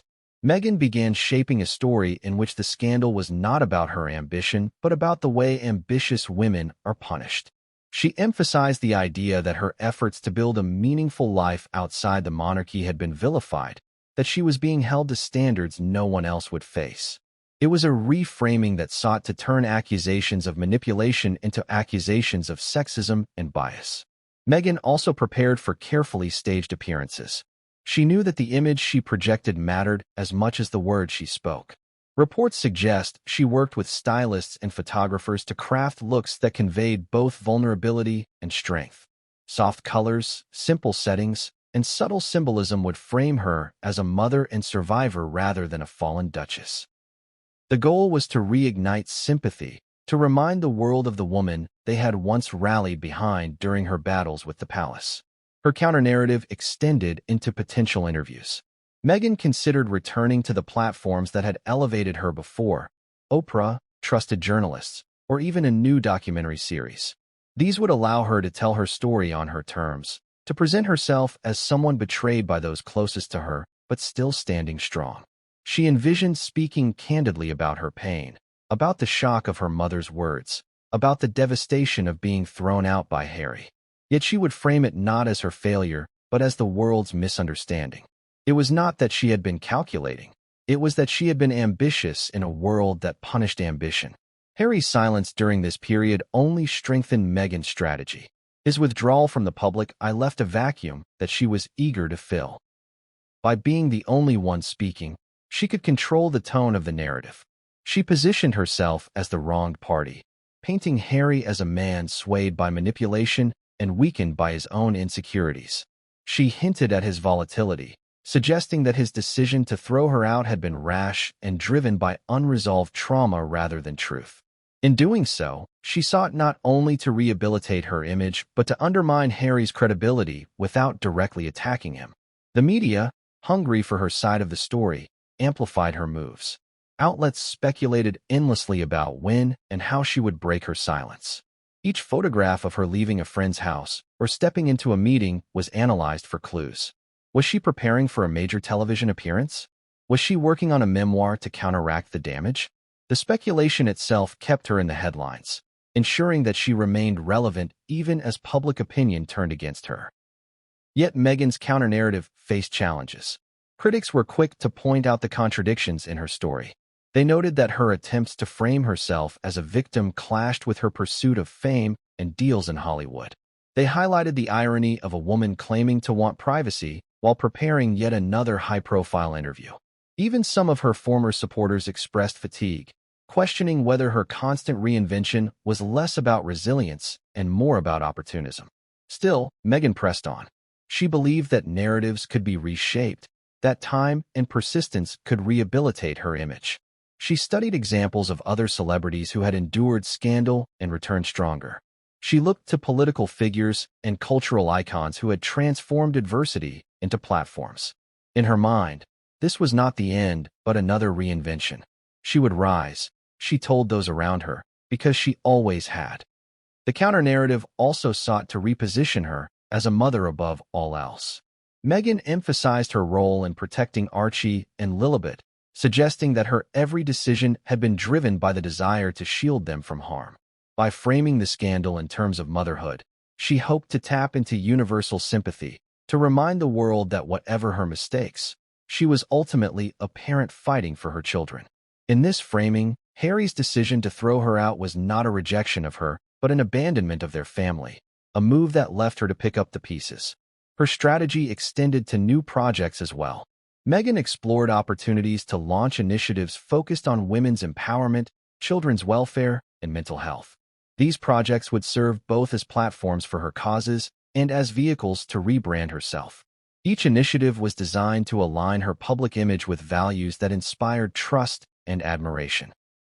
By embedding herself in philanthropic work, she sought to overshadow the scandal with substance, to remind the world that she was more than the headlines suggested. Despite her efforts, Meghan could not fully control the narrative. The confession from Doria carried a weight that no counterstory could erase. It had come from her own mother, and that truth lingered no matter how many interviews she gave or projects she launched. The public remained divided, some willing to believe her reinvention, others convinced she had finally been exposed.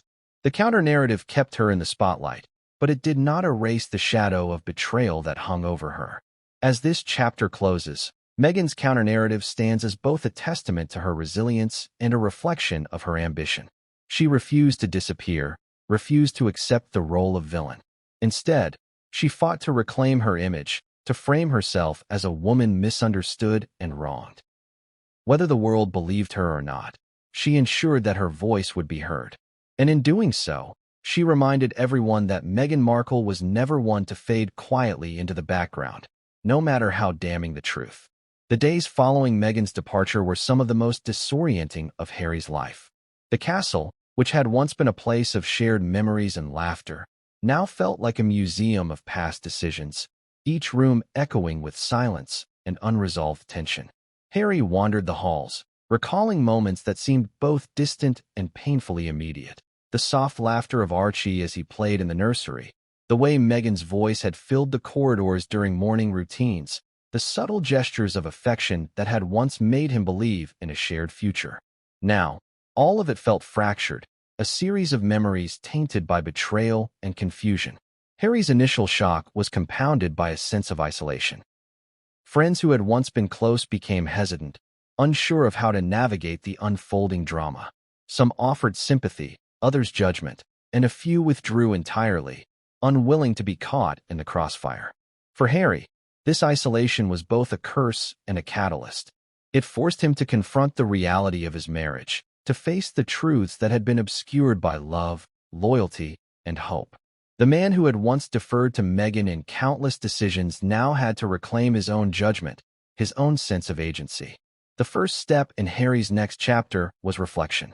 He spent long hours alone, journaling, reviewing old correspondence, and analyzing moments that had seemed insignificant at the time. Each detail, the letters exchanged, the private meetings, the subtle manipulations, told a story he could no longer ignore. It was during these solitary sessions that Harry realized the extent of the deception, the calculated nature of the betrayal, and the careful orchestration that had left him blindsided. The realization was painful, but necessary. It marked the beginning of a transformation from shocked spouse to a man intent on reclaiming his narrative. Harry also had to navigate the emotional fallout with Archie and Lilibet. Their world had been upended just as much as his own. He watched their confusion, their questions about why routines had changed and why Meghan had left, and felt the weight of responsibility press heavily upon him. Every conversation became a delicate balance of honesty and protection, a challenge to maintain their trust while shielding them from truths they were too young to fully understand.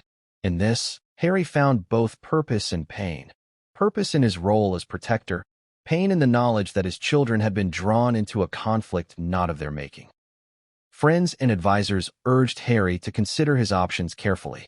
Some suggested a public statement, a controlled release of information to establish his side of the story. Others counseled patience, warning that any misstep could be exploited by Meghan or the media. Harry weighed these options with a measured determination, aware that his next moves would define not just his public image, but his personal integrity. He understood that this chapter required strategy as much as emotion, that the path forward would demand both courage and restraint. Amid the turmoil, Harry began to identify allies who could support him. Trusted confidants, legal advisors, and members of his inner circle became critical to navigating the aftermath. These allies offered counsel, provided insight into the media landscape, and helped him formulate a plan that balanced personal healing with the necessity of public engagement. Harry realized that while Meghan had wielded influence effectively, He could reclaim control by leveraging his own network and by presenting a narrative grounded in truth and authenticity. One of Harry's primary goals became establishing boundaries. He recognized that the events of recent months had exposed vulnerabilities in his personal and professional life. From intrusive media coverage to unexpected betrayals, the lack of control had left him feeling powerless. He resolved to reclaim agency by defining clear limits. Limits on who could speak on his behalf, who could access information about his children, and who could influence decisions regarding his personal and public life. This assertiveness marked a significant shift in Harry's demeanor, signaling a man determined to regain control after a period of disorientation and exploitation. Harry's next chapter also involved self-reflection on his role within the monarchy. He contemplated the complex web of expectations, duties, and traditions that had shaped his upbringing.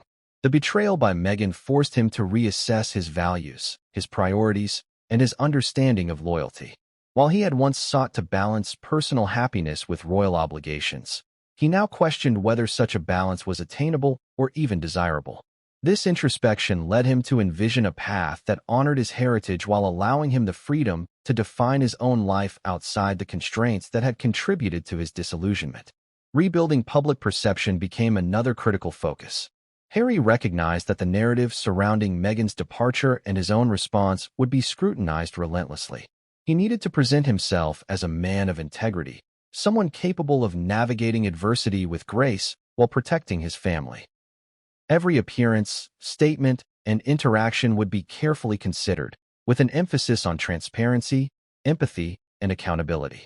Harry understood that regaining public trust required consistency and authenticity, a careful balance between vulnerability and strength.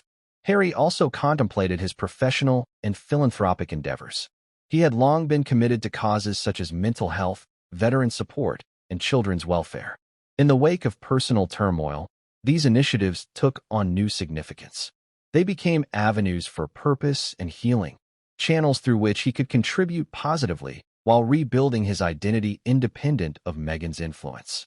By focusing on impact rather than perception, Harry sought to anchor his next chapter in meaningful work that resonated with his values and long-term vision. The dynamics with the royal family also required delicate navigation. Harry had to reconcile his loyalty and love for his family with the reality of past conflicts and betrayals. He understood that any public or private engagement with palace members carried risks, and he approached each interaction with caution. At the same time, he recognized the importance of maintaining connections that could provide support, counsel, and stability. This balancing act became a defining feature of his next chapter, requiring both diplomacy and discernment. Harry's emotional journey was equally complex. He oscillated between grief, anger, and determination, processing feelings that had been suppressed in the chaos of betrayal. He sought therapy and support, recognizing that emotional clarity was essential for making sound decisions. The process was not linear. There were setbacks, moments of doubt, and flashes of anger. Yet each step in this journey contributed to his resilience, helping him emerge with a clearer understanding of his priorities and the strength to pursue them. At the same time, Harry considered the future of his relationship with Meghan. While anger and hurt were undeniable, he also grappled with the complexities of their shared history, the time spent building a family, and the potential impact on their children. He realized that any decisions regarding reconciliation, communication, or co-parenting would require careful deliberation, grounded in both legal and emotional considerations. This awareness informed his next moves, ensuring that each action was guided by strategy as well as compassion. Harry's next chapter was not just about reaction, it was about creation. He envisioned a life that balanced personal fulfillment with public responsibility, a life in which he could assert his identity while honoring his obligations. He began outlining goals, projects, and initiatives that would define this new phase. Each plan was informed by lessons learned from betrayal, adversity, and public scrutiny. He sought to build a foundation that was resilient, sustainable, and aligned with his values, ensuring that the choices of the past would not dictate the trajectory of his future. Family remained central to this chapter. Harry dedicated himself to providing stability, love, and guidance to Archie and Lilibet. He prioritized their well-being, ensuring that despite the turbulence, they experienced a sense of security and normalcy. Every decision, from schooling to extracurricular activities, from household routines to emotional support, was informed by a commitment to their happiness and development. In doing so, Harry found purpose and grounding, reinforcing the principle that his next chapter was as much about his children as it was about himself. Harry's approach also included strategic engagement with media and public perception. He considered interviews, statements, and controlled appearances that could clarify his position, highlight his initiatives, and humanize his experiences. Each interaction was meticulously planned, ensuring consistency in messaging while maintaining authenticity. He understood the importance of narrative control, recognizing that in a world saturated with speculation, clarity, and transparency could serve as powerful tools for rebuilding credibility and influence. Legal considerations were equally pressing. The fallout from Meghan's departure, the exposure of personal communications, and the potential for disputes over assets, children, and reputation required careful management. Harry worked closely with legal advisors to ensure that each step was protected, balanced, and strategically sound. This legal groundwork provided a framework within which he could operate confidently, minimizing vulnerability while preserving his ability to act decisively. Harry also engaged in reflection on personal identity and growth. He confronted aspects of himself that had been overshadowed by marriage, public expectation, and royal duties. He recognized areas of strength, resilience, and compassion, as well as vulnerabilities that required attention and growth. This introspection allowed him to emerge with a more grounded sense of self, equipped to navigate future challenges with clarity and confidence. The next chapter for Harry was a blend of reflection, strategy, and action. It was defined by his commitment to family, his pursuit of purpose, and his desire to reclaim control over his narrative. He approached each day with intention, aware that every decision, from public statements to private interactions, would shape the trajectory of his life. In doing so, Harry demonstrated a remarkable capacity for resilience, strategic thinking, and emotional intelligence, transforming personal adversity into a platform for renewal and empowerment. As this phase unfolded, Harry's next chapter took on symbolic significance.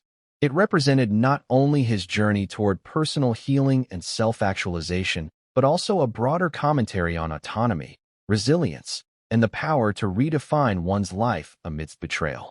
Every action, every decision, and every interaction became part of a larger narrative, a testament to his ability to navigate complexity, preserve integrity, and emerge with purpose.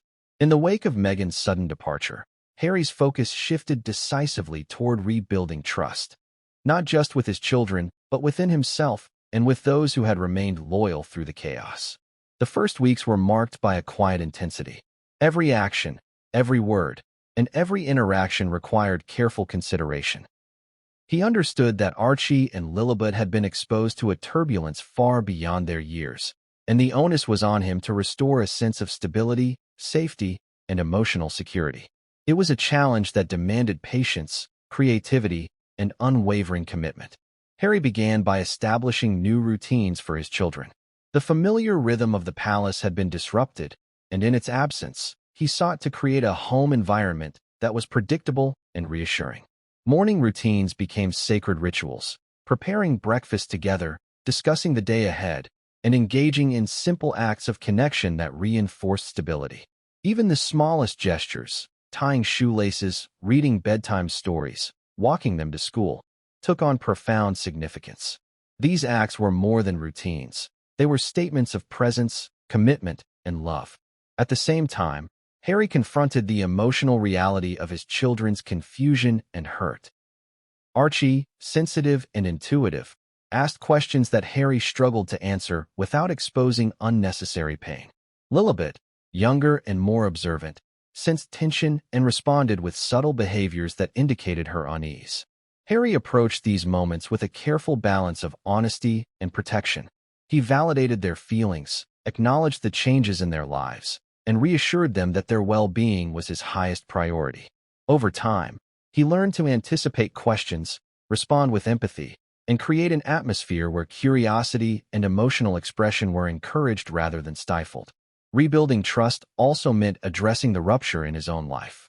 Harry reflected deeply on the relationships that had been strained or broken due to Meghan's actions and the ensuing public scrutiny. He considered the advisors, family members, and friends who had offered support, and he reached out to those who had been distanced. These reconnections were not always easy. Some relationships had frayed under pressure, leaving residues of skepticism and doubt. Yet Harry persisted, understanding that the foundation of his next chapter required strong, reliable support networks. Each successful reconnection reinforced his confidence and allowed him to approach his broader challenges with greater resilience. Parallel to these efforts, Harry dedicated himself to personal growth. Therapy and counseling became non-negotiable pillars of his routine. He confronted the anger, disappointment, and grief that had accumulated over months of deception, betrayal, and public scrutiny. Therapy offered a structured environment to process emotions, identify patterns of behavior, and develop strategies for maintaining emotional equilibrium. These sessions were demanding, often exposing vulnerabilities Harry had long concealed. Yet they were transformative, equipping him with tools to navigate both personal and public challenges with clarity and composure. In addition to emotional work, Harry turned attention to his children's education and social development. He sought to create opportunities that balanced academic rigor with personal enrichment. Music lessons, sports, and extracurricular activities were carefully curated to foster creativity, discipline, and social confidence. Beyond skill development, these engagements provided Harry with moments of observation, opportunities to witness how his children interacted with peers, responded to challenges, and expressed themselves. Each observation informed his approach, guiding him in nurturing environments that reinforced self-esteem, resilience, and a sense of autonomy. Harry's efforts were further complicated by public scrutiny. Every interaction, every outing, and every statement was dissected by media and social commentators. He navigated this landscape with strategic restraint. Social media was carefully managed, public appearances were deliberately chosen, and communication with the press was structured to minimize misrepresentation. Harry recognized that transparency and consistency were key. By controlling the narrative while remaining authentic, he sought to protect his children from undue exposure while maintaining credibility in the eyes of the public. A critical component of rebuilding trust involved preparing Archie and Lilibet for the complexities of their heritage. Harry recognized that discussions about family, lineage, and the public spotlight were inevitable. He approached these conversations gradually, framing explanations in age-appropriate terms while reinforcing the principles of integrity, compassion, and responsibility. He emphasized that their identities were not defined solely by titles or lineage, but by character, choices, and values. These lessons were reinforced through both dialogue and example, creating a living curriculum in resilience and ethical awareness. Harry also recognized the importance of boundaries with extended family and external advisors. Past experiences had revealed the fragility of trust when lines of communication were unclear or expectations misaligned. He implemented structures that ensured confidentiality, accountability, and respect for family autonomy. This involved clear protocols for discussing sensitive topics, transparent agreements regarding privacy, and consistent reinforcement of the principle that his primary obligation was to the well-being of his children. Rebuilding family bonds extended beyond immediate interactions. Harry sought to foster a sense of continuity with cherished family traditions, adapting them to accommodate the new realities of their lives. Holiday celebrations, birthdays, and special occasions were meticulously planned to maintain ritual, joy, and connection. He involved Archie and Lilibet in these preparations, giving them agency and reinforcing a sense of belonging and responsibility. Each celebration became both a comforting routine and a symbol of resilience, a demonstration that the family could thrive despite disruption and uncertainty. An unexpected but vital element of this chapter was Harry's relationship with media allies who shared his commitment to truth. He cultivated connections with journalists, documentarians, and content creators who could responsibly narrate aspects of his journey, emphasizing transparency without sensationalism.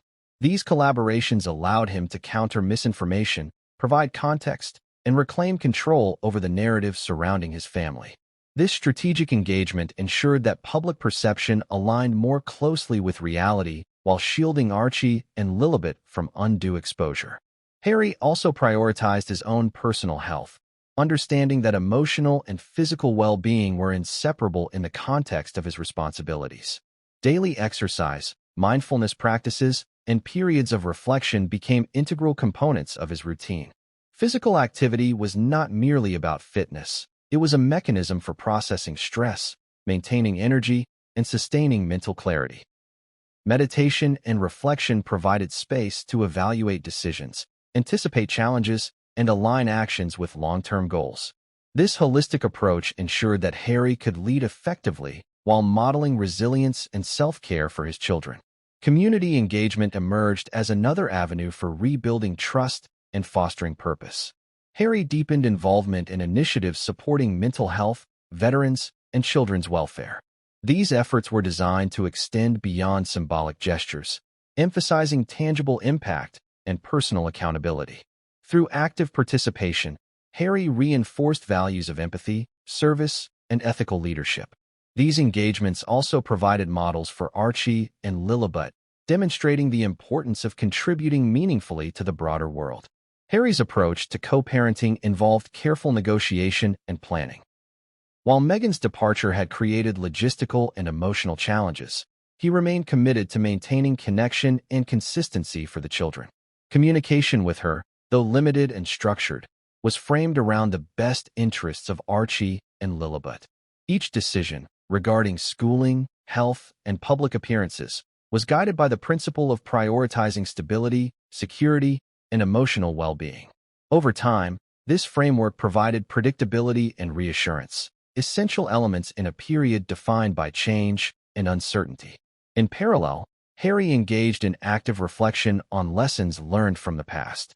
He analyzed the factors that had allowed deception and manipulation to flourish, identifying patterns in communication, decision-making, and emotional response. This reflective process informed his approach to future relationships, alliances, and personal decisions. By internalizing these lessons, Harry sought to prevent repetition of past mistakes and to cultivate environments of trust, transparency, and mutual respect. Trust building also extended to professional endeavors. Harry evaluated the leadership structures of his initiatives, ensuring that collaborators shared alignment in values, vision, and execution. He implemented oversight mechanisms, accountability structures, and clear communication channels. This professional vigilance mirrored his personal efforts, reinforcing a broader ethos of integrity, reliability, and deliberate action. Ultimately, Harry's efforts to rebuild trust and family bonds were characterized by intentionality and consistency. Every interaction, every decision, and every relationship was approached with a long-term perspective. He understood that trust is fragile and that rebuilding it required sustained effort, authenticity, and patience. By committing to this process, Harry demonstrated a profound understanding of responsibility, not only as a father and public figure, but as an individual navigating the aftermath of profound betrayal. This chapter of his life, though born of adversity, became a defining moment of resilience and growth. Harry's dedication to rebuilding trust was not merely a reactive measure, but a proactive strategy to cultivate a stable, loving, and ethically grounded environment for his children. It was a testament to his capacity for leadership, emotional intelligence, and unwavering commitment to family. In the months that followed, the fruits of his efforts became increasingly visible. Archie and Lilibet exhibited renewed confidence, emotional security, and joy in daily life. Relationships with trusted allies strengthened, offering both support and perspective. Harry himself experienced a renewed sense of purpose, clarity, and resilience. Through intentional action, reflection, and unwavering dedication, he had begun to reclaim not only the narrative of his life, but also the trust and bonds that define a family's enduring strength. This chapter closed with a sense of cautious optimism. While challenges remained, Harry had laid a foundation rooted in integrity, presence, and intentionality. He had navigated betrayal, public scrutiny, and personal upheaval to emerge with a clearer understanding of his priorities, values, and responsibilities. The process of rebuilding trust was ongoing, demanding vigilance, empathy, and patience, but Harry faced it with the resolve of a man committed to protecting his children, preserving his integrity, and forging a future defined by authenticity and love. A critical component of rebuilding trust involved preparing Archie and Lilibet for the complexities of their heritage. Harry recognized that discussions about family, lineage, and the public spotlight were inevitable. He approached these conversations gradually, framing explanations in age-appropriate terms while reinforcing the principles of integrity, compassion, and responsibility. He emphasized that their identities were not defined solely by titles or lineage, but by character, choices, and values. These lessons were reinforced through both dialogue and example, creating a living curriculum in resilience and ethical awareness. Harry also recognized the importance of boundaries with extended family and external advisors. Past experiences had revealed the fragility of trust when lines of communication were unclear or expectations misaligned. He implemented structures that ensured confidentiality, accountability, and respect for family autonomy. This involved clear protocols for discussing sensitive topics, transparent agreements regarding privacy, and consistent reinforcement of the principle that his primary obligation was to the well-being of his children. Rebuilding family bonds extended beyond immediate interactions. Harry sought to foster a sense of continuity with cherished family traditions, adapting them to accommodate the new realities of their lives. Holiday celebrations, birthdays, and special occasions were meticulously planned to maintain ritual, joy, and connection. He involved Archie and Lilibet in these preparations, giving them agency and reinforcing a sense of belonging and responsibility. Each celebration became both a comforting routine and a symbol of resilience, a demonstration that the family could thrive despite disruption and uncertainty. An unexpected but vital element of this chapter was Harry's relationship with media allies who shared his commitment to truth. He cultivated connections with journalists, documentarians, and content creators who could responsibly narrate aspects of his journey, emphasizing transparency without sensationalism. These collaborations allowed him to counter misinformation, provide context, and reclaim control over the narrative surrounding his family. This strategic engagement ensured that public perception aligned more closely with reality while shielding Archie and Lilibet from undue exposure. Harry also prioritized his own personal health, understanding that emotional and physical well-being were inseparable in the context of his responsibilities. Daily exercise, mindfulness practices, and periods of reflection became integral components of his routine.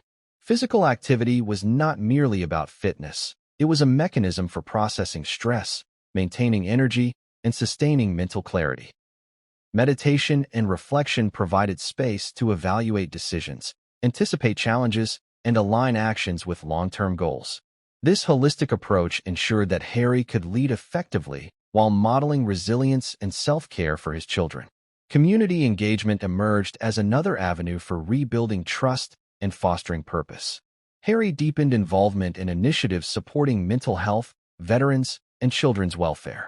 These efforts were designed to extend beyond symbolic gestures, emphasizing tangible impact and personal accountability. Through active participation, Harry reinforced values of empathy, service, and ethical leadership. These engagements also provided models for Archie and Lilibet, demonstrating the importance of contributing meaningfully to the broader world. Harry's approach to co-parenting involved careful negotiation and planning. While Meghan's departure had created logistical and emotional challenges, he remained committed to maintaining connection and consistency for the children. Communication with her, though limited and structured, was framed around the best interests of Archie and Lilibet. Each decision, regarding schooling, health, and public appearances, was guided by the principle of prioritizing stability, security, and emotional well-being. Over time, this framework provided predictability and reassurance, essential elements in a period defined by change and uncertainty. In parallel, Harry engaged in active reflection on lessons learned from the past. He analyzed the factors that had allowed deception and manipulation to flourish, identifying patterns in communication, decision-making, and emotional response. This reflective process informed his approach to future relationships, alliances, and personal decisions. By internalizing these lessons, Harry sought to prevent repetition of past mistakes and to cultivate environments of trust, transparency, and mutual respect. Trust building also extended to professional endeavors. Harry evaluated the leadership structures of his initiatives, ensuring that collaborators shared alignment in values, vision, and execution. He implemented oversight mechanisms, accountability structures, and clear communication channels. This professional vigilance mirrored his personal efforts, reinforcing a broader ethos of integrity, reliability, and deliberate action. Ultimately, Harry's efforts to rebuild trust and family bonds were characterized by intentionality and consistency. Every interaction, every decision, and every relationship was approached with a long-term perspective. He understood that trust is fragile and that rebuilding it required sustained effort, authenticity, and patience. By committing to this process, Harry demonstrated a profound understanding of responsibility, not only as a father and public figure, but as an individual navigating the aftermath of profound betrayal. This chapter of his life, though born of adversity, became a defining moment of resilience and growth. Harry's dedication to rebuilding trust was not merely a reactive measure, but a proactive strategy to cultivate a stable, loving, and ethically grounded environment for his children. It was a testament to his capacity for leadership, emotional intelligence, and unwavering commitment to family. In the months that followed, the fruits of his efforts became increasingly visible. Archie and Lilibet exhibited renewed confidence, emotional security, and joy in daily life. Relationships with trusted allies strengthened, offering both support and perspective. Harry himself experienced a renewed sense of purpose, clarity, and resilience. Through intentional action, reflection, and unwavering dedication, he had begun to reclaim not only the narrative of his life, but also the trust and bonds that define a family's enduring strength. This chapter closed with a sense of cautious optimism. While challenges remained, Harry had laid a foundation rooted in integrity, presence, and intentionality. He had navigated betrayal, public scrutiny, and personal upheaval to emerge with a clearer understanding of his priorities, values, and responsibilities. The process of rebuilding trust was ongoing, demanding vigilance, empathy, and patience, but Harry faced it with the resolve of a man committed to protecting his children, preserving his integrity, and forging a future defined by authenticity and love.